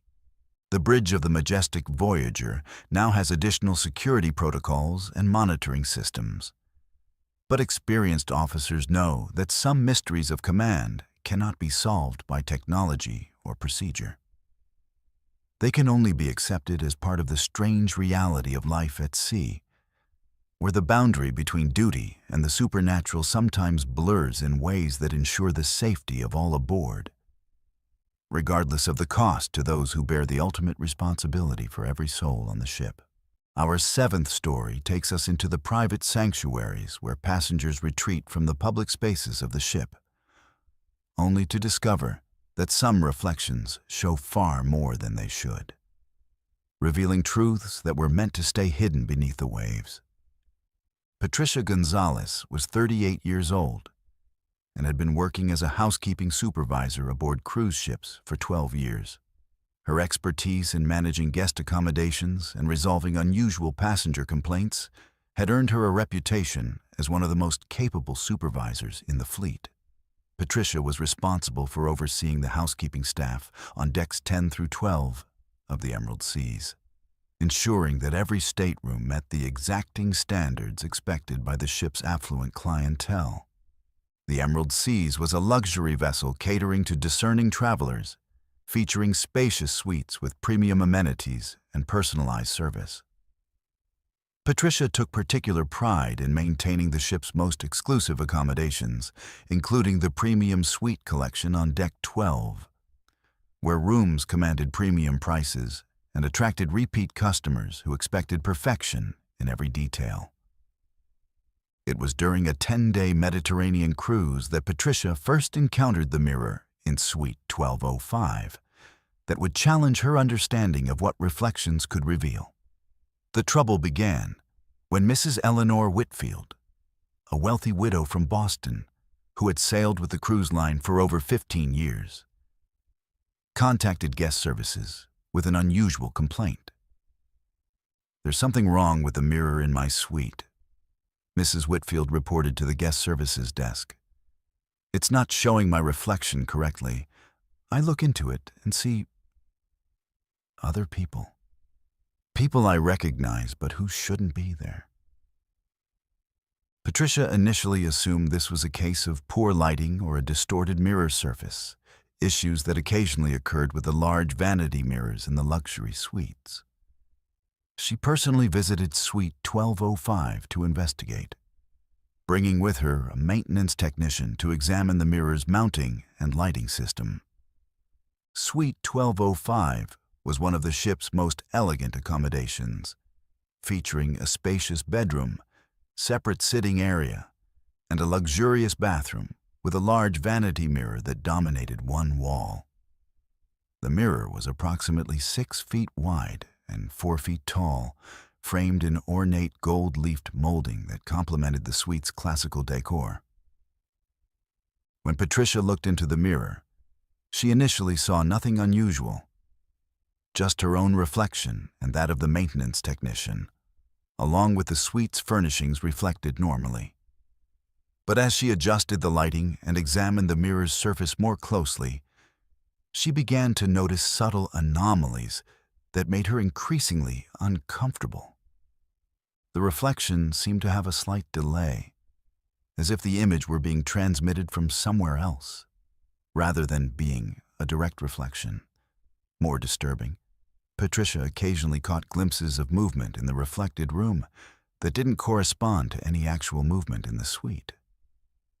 Shadows would shift across the reflected walls, and she could swear she saw furniture arrangements that didn't match the suite's actual layout. "Mrs. Whitfield, can you show me exactly what you're seeing?" Patricia asked when the guest returned to her suite. Mrs. Whitfield approached the mirror hesitantly. "Watch carefully," she said, positioning herself directly in front of the glass. "At first it looks normal, but then..." As Patricia watched, Mrs. Whitfield's reflection began to change in subtle but unmistakable ways. The reflected figure was wearing different clothing, a formal evening gown instead of the casual day wear Mrs. Whitfield was actually wearing. The reflected room behind her showed a different time period, with furniture styles and decor that appeared to be from several decades earlier. Most disturbing of all, other figures began to appear in the reflection. Patricia could see an elderly man in a tuxedo standing behind Mrs. Whitfield's reflected image, and a younger woman in 1950s-style clothing sitting in a chair that didn't exist in the actual suite. The reflected figures moved independently, having conversations that Patricia couldn't hear, and occasionally they would look directly out of the mirror as if they were aware of being observed. "Do you recognize these people?" Patricia asked, her voice barely above a whisper. Mrs. Whitfield nodded, tears forming in her eyes. "The man is my late husband, Charles. He died 3 years ago. The woman is my sister, Margaret, who passed away in 1987. But Patricia, they look exactly as they did when we all took our first cruise together in 1952, aboard the Queen Elizabeth." Patricia felt a chill run down her spine. She had heard stories from other cruise ship workers about mirrors that showed impossible reflections, but she had always dismissed them as superstition or imagination. Now, witnessing the phenomenon firsthand, she realized that some objects aboard ships could serve as windows into times and places that should no longer exist. Over the next several days, Patricia documented the mirror's behavior, taking photographs and notes about what different people saw when they looked into it. The results were both fascinating and terrifying. Each person who looked into the mirror saw different scenes, but they all shared common elements. The reflections showed people from the observer's past, often deceased relatives or friends. And the settings were always related to previous cruise experiences or significant maritime memories. A young couple from Germany saw their grandparents, who had died in World War II, standing on the deck of a ship that had been sunk during the war. A businessman from New York saw his father, who had worked as a merchant marine, standing in the engine room of a vessel that had been scrapped decades earlier. Most disturbing of all, a family with young children saw relatives who had died in the Titanic disaster, standing in what appeared to be the ship's grand ballroom just before the collision. Patricia contacted the ship's senior staff, including Captain Morrison and Hotel Director Stevens, to report the unusual situation. Initially skeptical, they became believers when they witnessed the mirror's behavior firsthand. Captain Morrison saw his own father, who had been lost at sea during a storm in 1978, standing on the bridge of a ship that Morrison recognized as his father's final command. "This is impossible," Captain Morrison said, backing away from the mirror. "But I can see him as clearly as I can see you. He's trying to tell me something, but I can't hear what he's saying." The ship's historian, Dr. Rebecca Martinez, was consulted about the mirror's origins. Her research revealed that the mirror had been salvaged from the Oceanic Star, a luxury liner that had operated transatlantic crossings from 1948 to 1962. The Oceanic Star had been famous for its elegant accommodations and had carried thousands of passengers on memorable voyages before being retired and partially scrapped. Mirrors have always held special significance in maritime folklore, Dr. Martinez explained. Sailors believed that mirrors could capture and hold the souls of those who looked into them, especially during times of strong emotion or significant life events. If this mirror was present during decades of cruise experiences, it may have absorbed the memories and emotions of countless passengers. But the mirror's behavior became increasingly disturbing as the cruise continued. Passengers began reporting that the reflected figures were trying to communicate with them, gesturing urgently and appearing to mouth warnings or messages. Some guests claimed they could faintly hear voices coming from the mirror, speaking in languages they didn't recognize or discussing events that had happened decades earlier. The situation reached a crisis point when Mrs. Whitfield reported that her deceased husband's reflection was showing her scenes of a ship in distress. In the mirror, she could see passengers in life jackets, crew members running through corridors, and water flooding into lower decks. The reflected Charles was pointing frantically at something outside the mirror's view, as if trying to warn her of impending danger. That night, the Emerald Seas encountered a severe storm that hadn't been predicted by weather services. The ship was battered by waves exceeding 30 feet, and several passengers were injured when furniture broke loose in the public areas. But the crew's response was unusually well coordinated, as if they had been prepared for the emergency in advance. Later investigation revealed that several crew members had received warnings about the storm from passengers who had seen the information reflected in the mirror in Suite 1205. The reflected figures had apparently been trying to communicate vital safety information, drawing on their experiences from maritime disasters of the past to help prevent a tragedy in the present. Following the storm incident, the cruise line's corporate headquarters ordered the mirror to be removed from Suite 1205. But when the maintenance crew arrived to take it down, they found that the mirror had cracked from corner to corner, creating a spiderweb pattern that made it impossible to see any reflections at all. The broken mirror was carefully packaged and stored in the ship's hold, but crew members reported strange sounds coming from the storage area. Voices speaking in multiple languages, the sound of breaking glass, and occasionally what sounded like people calling for help. The mirror was eventually transferred to a maritime museum, where it remains on display with a placard describing it as a mirror from the golden age of ocean travel. Patricia completed her contract aboard the Emerald Seas, but requested assignment to newer vessels that didn't use salvage materials from older ships. She now works for a cruise line that operates exclusively modern vessels. But she's never forgotten the faces she saw in that mirror, or the desperate way they tried to communicate across the barrier between past and present. Suite 1205 was refurbished with a new mirror, but guests occasionally report seeing brief glimpses of figures that shouldn't be there. The housekeeping staff has learned to avoid looking too closely into any of the mirrors during their cleaning routines, especially in the early morning hours when the ship is quiet and the boundary between reflection and reality seems thinnest. The Emerald Seas continues to operate luxury cruises, but the story of the mirror in Suite 1205 has become part of the ship's unofficial folklore.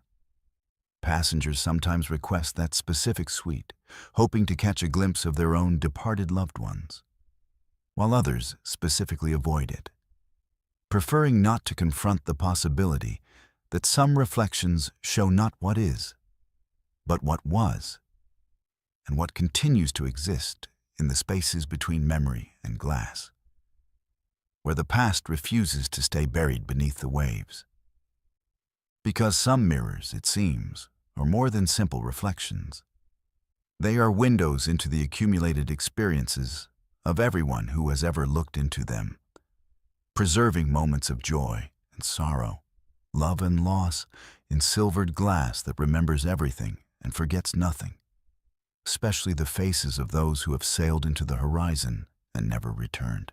Our eighth story takes us to the entertainment heart of every cruise ship, where thousands gather each night to escape reality through music, dance, and theatrical magic. But sometimes, the most captivating performances are the ones that were never meant to be seen by the living. Cameron Rodriguez was 26 years old and working as an entertainment crew member aboard the Symphony of the Seas, one of the largest cruise ships in the world. With a background in theater production and stage management, Cameron was responsible for setting up and maintaining the ship's main theater, a spectacular venue that could accommodate 1,400 guests and featured state-of-the-art lighting, sound, and stage equipment. His duties included preparing the theater for daily shows, coordinating with performers, and ensuring all technical systems operated flawlessly. The Symphony of the Seas featured multiple entertainment venues, but the Crown Theater on Deck 6 was the ship's crown jewel. The theater hosted everything from Broadway-style musicals to comedy shows, magic acts, and guest lectures. Cameron took immense pride in his work, knowing that the quality of his technical preparations directly impacted the experience of thousands of passengers throughout each cruise. Cameron's typical routine involved arriving at the theater at 4 a.m. to begin setup for the day's rehearsals and evening performances. The early morning hours were peaceful, allowing him to work methodically through his checklist without the distractions of passenger foot traffic or performer rehearsals. He would test lighting systems, check sound equipment, inspect stage rigging, and ensure that every technical element was ready for the day's activities. It was during a 14-day transatlantic crossing that Cameron first heard the performance that would haunt him for the rest of his career. He had arrived at the theater at his usual 4 a.m. start time and was working on the lighting board when he heard the unmistakable sounds of a full musical production coming from the stage area. The sounds were rich and detailed, a full orchestra playing what sounded like a classic Broadway overture, accompanied by the voices of a large ensemble cast. Cameron could hear individual instruments clearly. Violins, trumpets, drums, and piano, all perfectly coordinated in a complex musical arrangement. The vocals were equally impressive, with multiple harmony parts and solo voices that demonstrated professional-level talent. Cameron's first thought was that someone had accidentally left the sound system playing a recording from a previous show. But as he listened more carefully, he realized that what he was hearing was a live performance, not a recording. The music had the subtle variations, the breathing patterns, and the small imperfections that characterized live musical theater. Cameron made his way from the lighting booth toward the stage, following the sound of the performance. As he got closer, the music became even more detailed and immersive. He could hear the rustle of costumes, the tap of dance shoes on the stage floor, and even the quiet instructions being whispered between performers during brief musical interludes.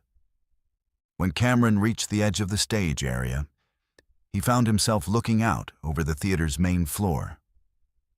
The house lights were off, but the stage was brilliantly illuminated with a lighting design that Cameron didn't recognize. The stage was filled with performers in elaborate period costumes, men in tuxedos and women in elegant gowns that appeared to be from the 1970s. But as Cameron watched in growing amazement, he realized that he could see through the performers. They were translucent, like projections or holograms, but they moved with the natural fluidity of living people. The orchestra pit was filled with musicians playing instruments that Cameron could see, but that seemed to exist in a different dimension from the physical theater. The performance was a full-scale musical production, complete with choreographed dance numbers, elaborate set pieces that materialized and disappeared as needed, and costume changes that happened in full view of the audience. But there was no audience. The theater's 1,400 seats were completely empty. Yet the performers played to the house as if it were filled with enthusiastic spectators. Cameron stood transfixed as the performance continued. The music was hauntingly beautiful, with melodies that seemed familiar yet impossible to identify. The performers sang with passion and skill that rivaled any professional production Cameron had ever seen, and their choreography was complex and perfectly synchronized. But what made the experience truly unsettling was the realization that the performers seemed to be aware of his presence. Several of the dancers looked directly at him during their routines, and one of the lead singers appeared to be performing specifically for him, making eye contact and gesturing in his direction during an emotional ballad. Cameron tried to document what he was seeing, pulling out his phone to record the performance. But when he looked at the phone's screen, it showed only the empty, darkened theater. The camera seemed unable to capture the supernatural performance, recording only silence and darkness, where Cameron could clearly see and hear a full musical production. The performance continued for nearly 2 hours, featuring multiple acts, costume changes, and elaborate musical numbers. Cameron found himself completely absorbed in the show, forgetting his morning setup routine as he watched what was undoubtedly the most spectacular theatrical performance he had ever witnessed. As the performance reached its climax, the lead performers took center stage for what appeared to be the show's finale. The music swelled to a crescendo, and the entire cast joined in a powerful ensemble number that filled the theater with sound so rich and complex that Cameron could feel it resonating in his chest. But as the final notes faded, something changed in the atmosphere of the theater. The performers' expressions shifted from joy to sadness, and their movements became slower, more deliberate. The lighting began to dim, and Cameron could see that the performers were looking directly at him with expressions of longing and regret. The lead singer, a woman in an elegant silver gown, stepped forward and appeared to speak directly to Cameron, though he couldn't hear her words over the fading music. She gestured toward the empty audience seats, then placed her hand over her heart in a gesture that seemed to convey both gratitude and sorrow. As the last of the stage lights faded, the performers began to disappear, fading away like morning mist until Cameron found himself standing alone in the dark, empty theater. The silence was so complete that he could hear his own heartbeat and the distant hum of the ship's engines. Cameron immediately contacted his supervisor, entertainment director Lisa Park, to report what he had experienced. Director Park was initially skeptical, but she became concerned when Cameron showed her that several pieces of stage equipment had been moved during the night, arranged in configurations that would have been appropriate for a large-scale musical production. These rigging points were set for a completely different show layout, Director Park observed, examining the stage setup. Someone would have needed hours to make these changes, and they would have needed expert knowledge of our equipment systems.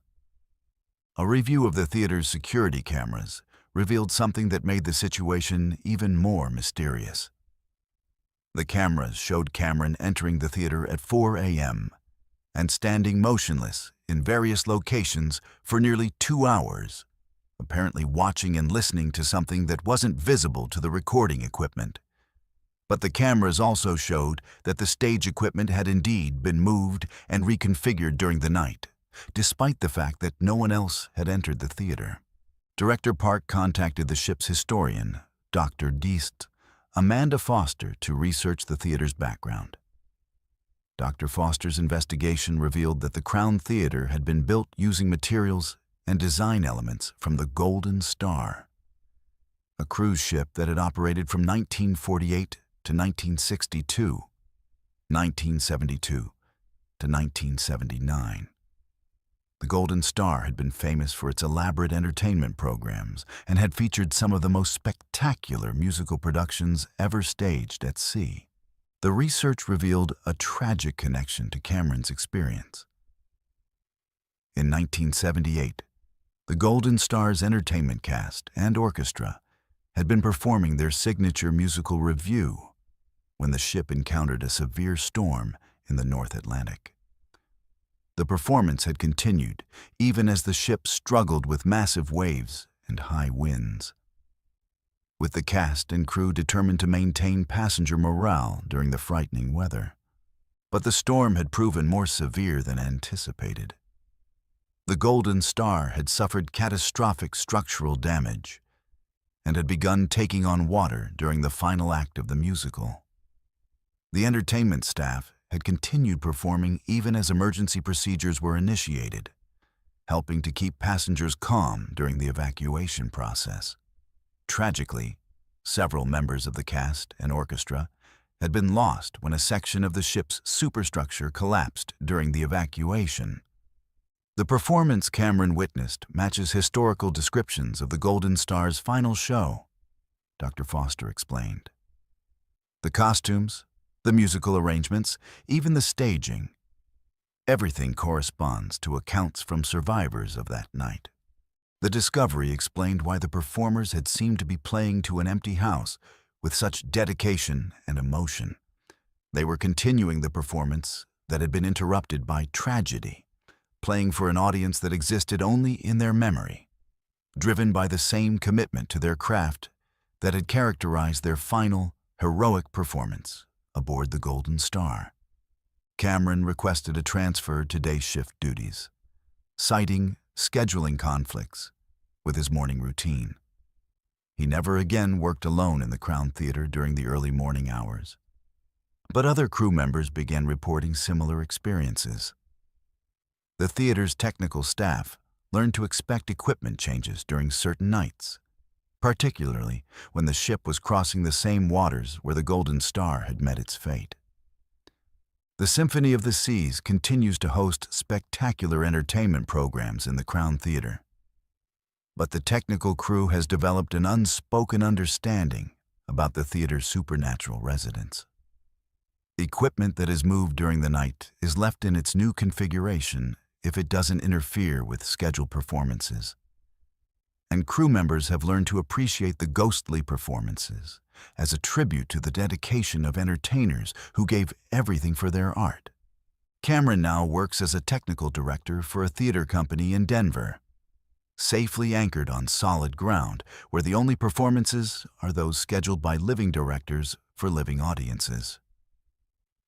But he's never forgotten the beauty and sadness of that final performance, or the way the lead singer had looked at him with eyes that held both the joy of artistic expression and the sorrow of a show that could never truly end. The Crown Theater of the Symphony of the Seas remains one of the most popular entertainment venues at sea. But experienced crew members know that some performances transcend the boundaries between life and death, continuing to play for audiences that exist in the space between memory and eternity, where the show must always go on, regardless of the cost to those who have dedicated their lives to bringing joy and wonder to others through the magic of live performance. Because some artists, it seems, are so committed to their craft that not even death can bring down the final curtain. And some theaters hold echoes of performances that were so powerful, so meaningful, that they continue to resonate across decades, reminding us that true art is eternal, and that the most important shows are often those that play for audiences we cannot see in theaters that exist beyond the boundaries of the physical world. Our ninth story takes us deep into the bowels of these floating cities, to the industrial spaces where the ship's essential operations continue around the clock, hidden from passenger view. But in these forgotten corners, where steam rises and machines never stop, some visitors from the depths refuse to stay submerged. Miguel Santos was 33 years old and had been working in cruise ship laundry operations for 9 years. His expertise in managing the massive industrial washing and drying systems that kept thousands of linens, towels, and uniforms clean daily had made him an invaluable member of the crew aboard the Caribbean Dream.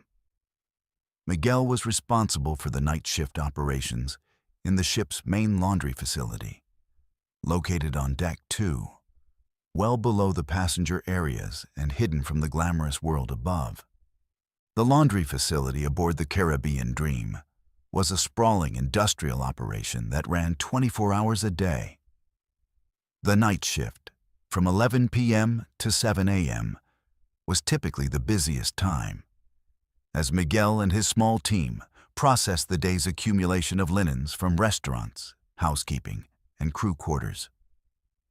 The work was hot, humid, and physically demanding, but Miguel took pride in ensuring that passengers woke each morning to fresh, clean linens and towels. Miguel's routine was methodical and efficient. He would begin each shift by checking the industrial washers and dryers, some of which were large enough to process hundreds of pounds of laundry at once.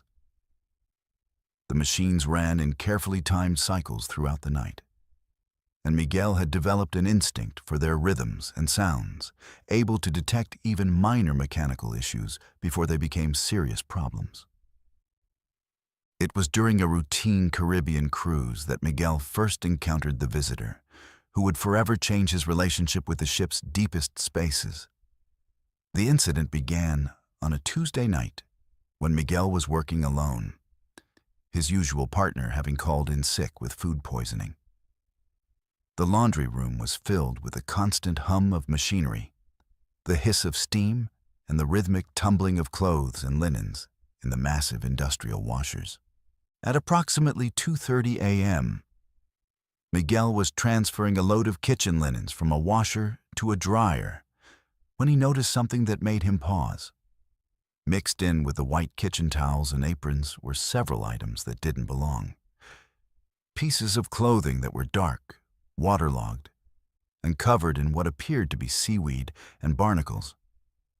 Miguel pulled the strange items from the load, examining them under the harsh fluorescent lights of the laundry room.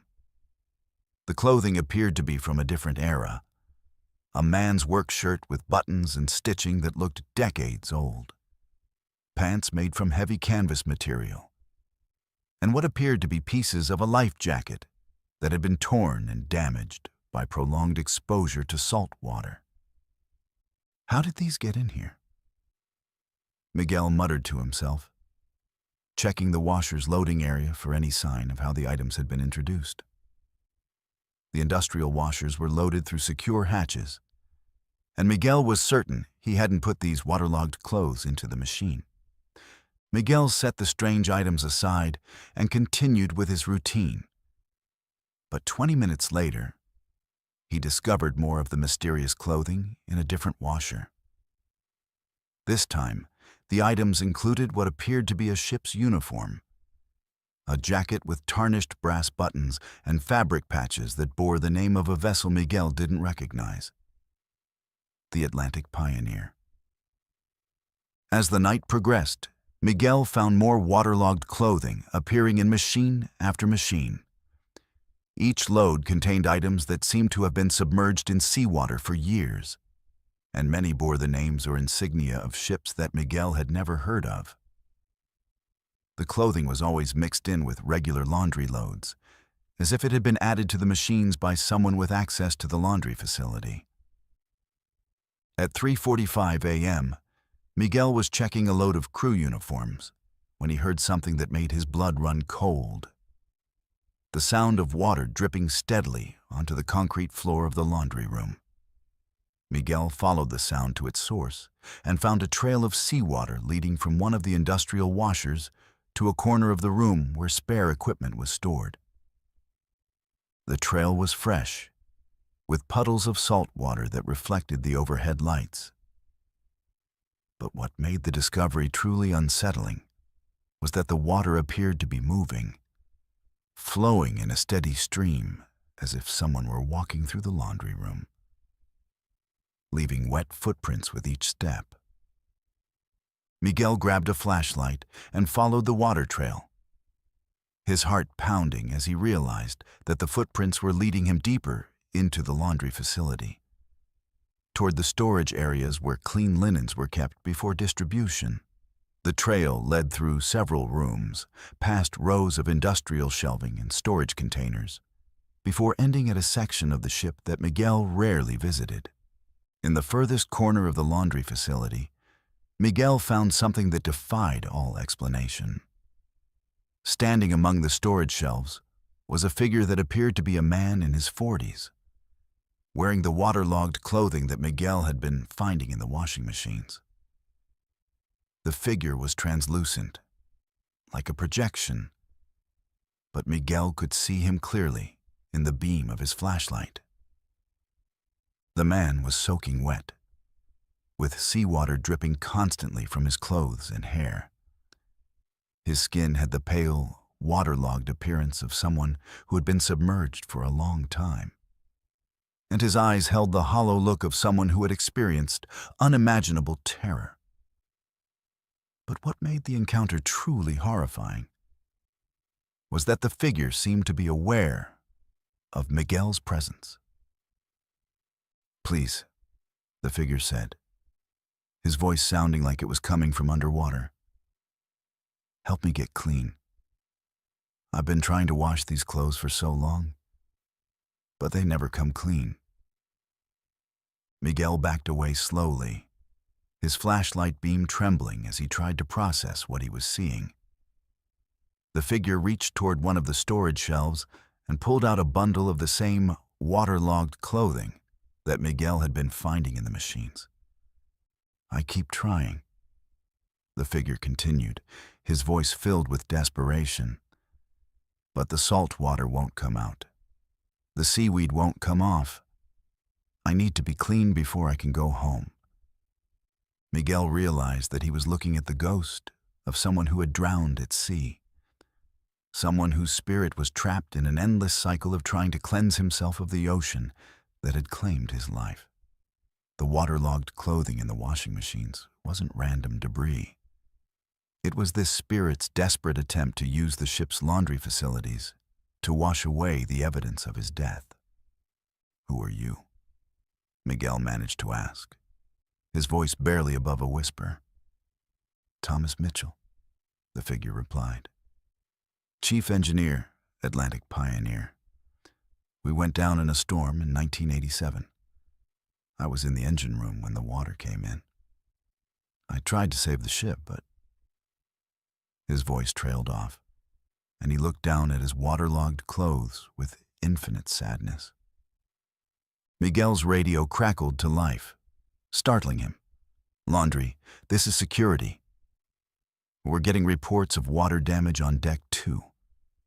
Are you having any equipment malfunctions down there?" Miguel looked around and realized that the entire laundry room was now flooded with several inches of seawater. The water was flowing from the area where Thomas Mitchell's spirit stood, spreading throughout the facility and threatening the electrical systems that powered the industrial equipment.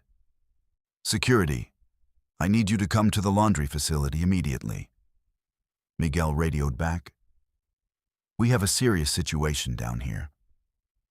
But when security officers Martinez and Kim arrived, they found Miguel standing alone in a laundry room that was completely dry. There was no sign of flooding, no waterlogged clothing, and no evidence of the supernatural encounter Miguel described. However, the officers did find something that supported Miguel's account. Several of the industrial washers contained loads of clothing that were completely saturated with salt water, despite having gone through full wash and rinse cycles. These clothes are soaked with seawater, Officer Martinez observed, examining the items. But our water system is completely fresh water. There's no way salt water could get into these machines through normal operations. The ship's maintenance chief, Carlos Ruiz, was called to examine the laundry equipment. His investigation revealed that the machines were functioning normally, with no mechanical problems that could explain the presence of salt water in the wash loads. But when he tested the water in the affected machines, he found not only salt content, but also traces of marine organisms, microscopic sea life that could only have come from deep ocean water. Miguel requested an immediate transfer to day shift operations, citing health concerns related to night shift work. His request was approved without question, as the ship's management had received similar requests from other crew members who worked in the lower decks during night hours. The laundry facility was blessed by the ship's chaplain and equipped with additional drainage systems to handle any future equipment malfunctions. But night shift workers continued to report finding waterlogged clothing in the machines, and the facility's water usage during night hours remained mysteriously high, as if someone were continuously running wash cycles. Miguel now works for a hotel laundry service in Miami, processing linens and towels for guests who sleep safely on solid ground. But he's never forgotten the desperate sadness in Thomas Mitchell's eyes, or the way the drowned engineer had pleaded for help in washing away the ocean that had claimed his life and his ship. The Caribbean Dream continues to operate regular Caribbean cruises, and the laundry facility continues to process thousands of pounds of linens daily. But the night shift staff now works in pairs, and they've learned to expect occasional loads of clothing that smell of seawater and carry the weight of tragedies that occurred decades ago in waters far from any cruise route. Because some stains, it seems, can never be washed away. And some spirits are doomed to endless cycles of trying to cleanse themselves of deaths that occurred in the depths of the ocean, where the pressure of water and the weight of sorrow combine to create burdens that no amount of soap and hot water can ever remove. The laundry room of the Caribbean Dream processes more than just the daily accumulation of linens and towels.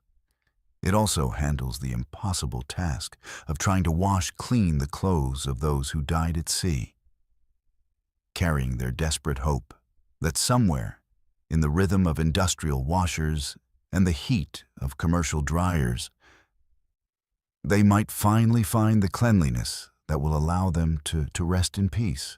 Our 10th story takes us to the ship's medical facility, where trained professionals work around the clock to handle everything from seasickness to serious emergencies.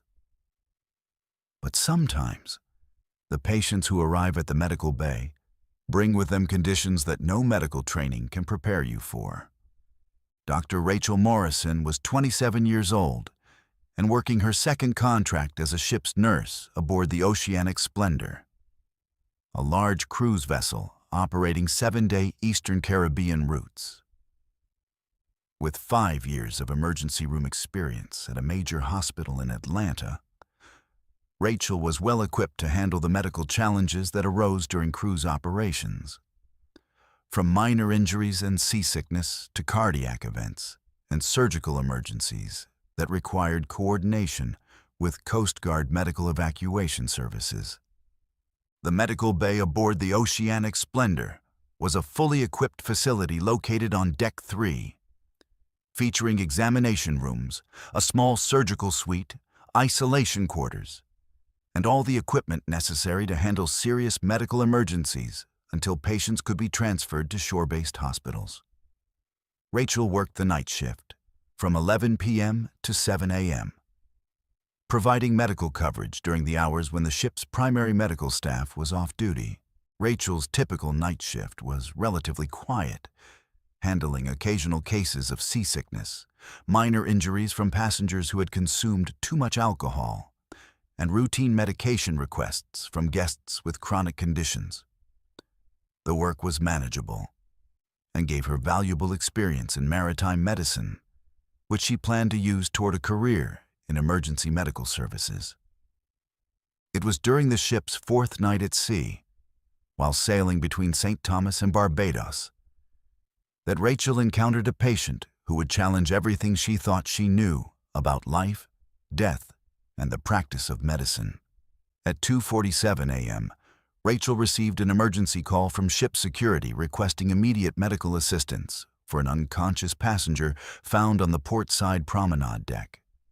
"Medical to deck 7, port side," came the radio call from Security Officer Davis. "We have an unresponsive adult male, appears to be in his 50s.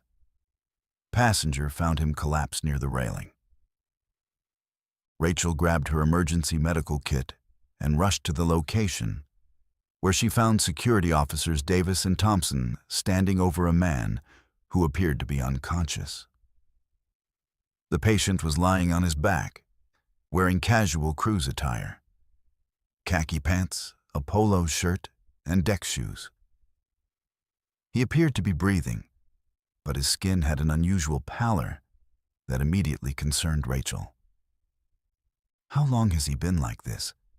Rachel asked as she knelt beside the patient and began her initial assessment. "Passenger who found him said maybe 5 minutes," Officer Davis replied. "She was taking a late-night walk and saw him collapse. No obvious signs of trauma or injury." Rachel checked the patient's vital signs and found something that made no medical sense. The man had no detectable pulse, either at his wrist or at his carotid artery in his neck. His skin was cold to the touch, and his breathing was so shallow that it was barely perceptible. By all standard medical indicators, the patient should have been dead, yet he was clearly alive and occasionally moved his lips as if trying to speak. "We need to get him to the medical bay immediately," Rachel instructed. "Help me get him on the stretcher." As they moved the patient to the medical facility, Rachel continued monitoring his condition. His vital signs remained impossible. No pulse, extremely low body temperature, and breathing so minimal that it wouldn't have sustained life in a normal person. Yet the patient occasionally opened his eyes and seemed to be trying to communicate. Once in the medical bay, Rachel connected the patient to the facility's monitoring equipment, hoping to get more accurate readings of his condition. The results were even more disturbing than her manual assessment. The cardiac monitors showed a completely flat line, no heart activity whatsoever. The pulse oximeter couldn't detect any blood oxygen levels. The blood pressure cuff registered 0/0. According to every piece of medical equipment in the facility, the patient was clinically dead. Yet he continued to breathe, move his eyes, and occasionally attempt to speak. "Sir, can you hear me?" Rachel asked, leaning close to the patient. "Can you tell me your name?" The patient's eyes opened, and he looked directly at Rachel with an expression of profound sadness and confusion. When he spoke, his voice was barely audible, like someone speaking from a great distance. I don't understand," he whispered. "I was swimming. The water was so cold. I couldn't reach the surface." Rachel felt a chill run down her spine. "What's your name, sir? What room are you staying in?" "David. David Chen," the patient replied, his voice growing slightly stronger. "Room 8042. But I don't understand how I got here. I was in the water. I couldn't breathe. Everything went dark. Rachel immediately contacted the ship's guest services to verify the patient's information. The response she received made the situation even more mysterious. According to the passenger manifest, David Chen was indeed registered in room 8042, but he had been reported missing by his wife 3 hours earlier when he failed to return to their stateroom after going for a late-night swim in the ship's pool. Mrs. Chen reported that her husband went to the pool area around 11:30 p.m. The guest services representative explained. When he didn't return by 1 a.m., she went looking for him. Security found his towel and room key by the pool, but no sign of Mr. Chen. We've been conducting a search of the ship. Rachel looked down at the patient on the examination table. David Chen was lying there, apparently alive but displaying no vital signs, describing an experience of drowning while somehow being present in the medical bay. The situation defied all medical logic and challenged Rachel's understanding of what was possible. "Mr. Chen, you're in the ship's medical bay," Rachel explained gently. "You weren't found in the water. Security found you collapsed on the promenade deck. Do you remember how you got there?" David's expression grew more confused and distressed. "No, I was swimming. The pool was so deep, deeper than it should have been. I kept trying to reach the surface, but I couldn't. The water was so cold, and it tasted like the ocean." Rachel contacted Dr. Patricia Williams, the ship's chief medical officer, requesting immediate assistance with an unusual case. When Dr. Williams arrived and reviewed David's condition, she was as baffled as Rachel. "I've never seen anything like this," Dr. Williams admitted after conducting her own examination. "By every medical standard, this patient should be dead. No pulse, no blood pressure, body temperature of 89 degrees. Yet he's conscious, responsive, and able to communicate coherently." As they discussed the case, David continued to describe his experience in the water. His account became increasingly detailed and disturbing. He described sinking deeper and deeper into water that seemed to have no bottom, surrounded by other swimmers who were also struggling to reach the surface. He spoke of seeing the lights of the ship far above him, growing dimmer as he sank, and of feeling his lungs fill with water as he lost consciousness. "But the strangest thing," David said, his voice growing stronger, "was that I wasn't alone down there. There were others, people who had been swimming in that pool for years, decades maybe. They tried to help me, tried to show me the way back to the surface, but the current was too strong." Dr. Williams decided to contact the ship's historian, Dr. Margaret Foster, to research the pool area's history. Dr. Foster's investigation revealed information that made David's experience even more unsettling. The Oceanic Splendor's main pool had been built using materials and design elements from the Pacific Star, a cruise ship that had operated from 1978 to 1995. The Pacific Star had been the site of multiple drowning incidents over its operational lifetime, including several cases where experienced swimmers had mysteriously drowned in the ship's pools despite the presence of lifeguards and safety equipment. The incidents had never been fully explained, and the ship had eventually been retired, partly due to safety concerns.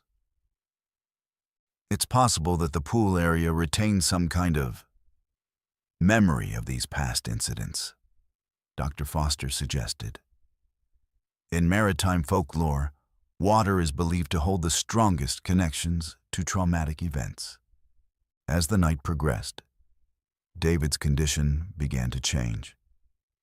His body temperature slowly started to rise, and the monitoring equipment began to detect faint signs of cardiac activity.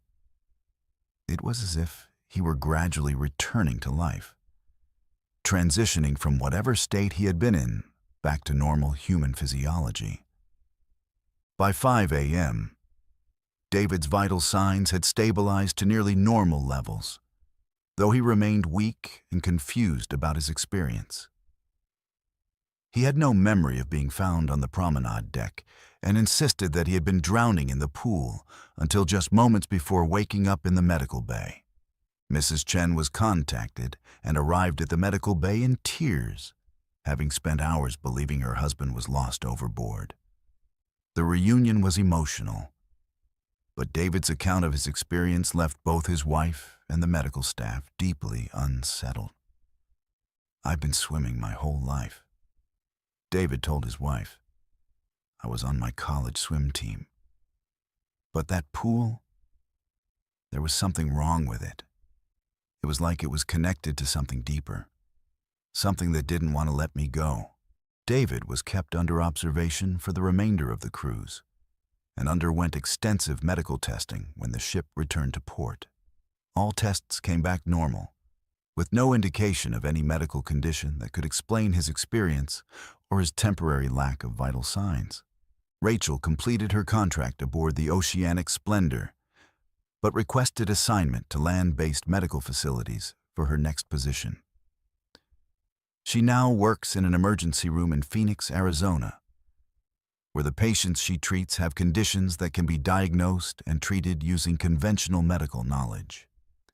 The Oceanic Splendor continues to operate Caribbean cruises, and the pool area remains open to passengers during regular hours. But the medical staff has developed protocols for handling cases of unexplained submersion syndrome, and lifeguards have been instructed to pay special attention to swimmers who appear to be struggling in ways that don't match the pool's actual depth. David Chen never swam in a cruise ship pool again, but he occasionally receives letters from other passengers who have had similar experiences. People who describe sinking into pools that seemed infinitely deep, surrounded by other swimmers who had been trapped in those waters for years, all trying to find their way back to the surface and the world of the living. Because some pools, it seems, are deeper than their physical dimensions suggest, connected to waters that exist in the spaces between life and death, where those who have drowned continue to swim in eternal search of the surface they will never reach, occasionally pulling the living down with them into depths that no amount of medical training can explain or treat. The medical bay of the Oceanic Splendor now keeps special equipment for monitoring patients with impossible vital signs, and the staff has learned that some conditions exist beyond the boundaries of medical science. In the realm where water remembers every life it has claimed, and sometimes offers those lives a chance to return, if only temporarily, to the world they left behind beneath the waves.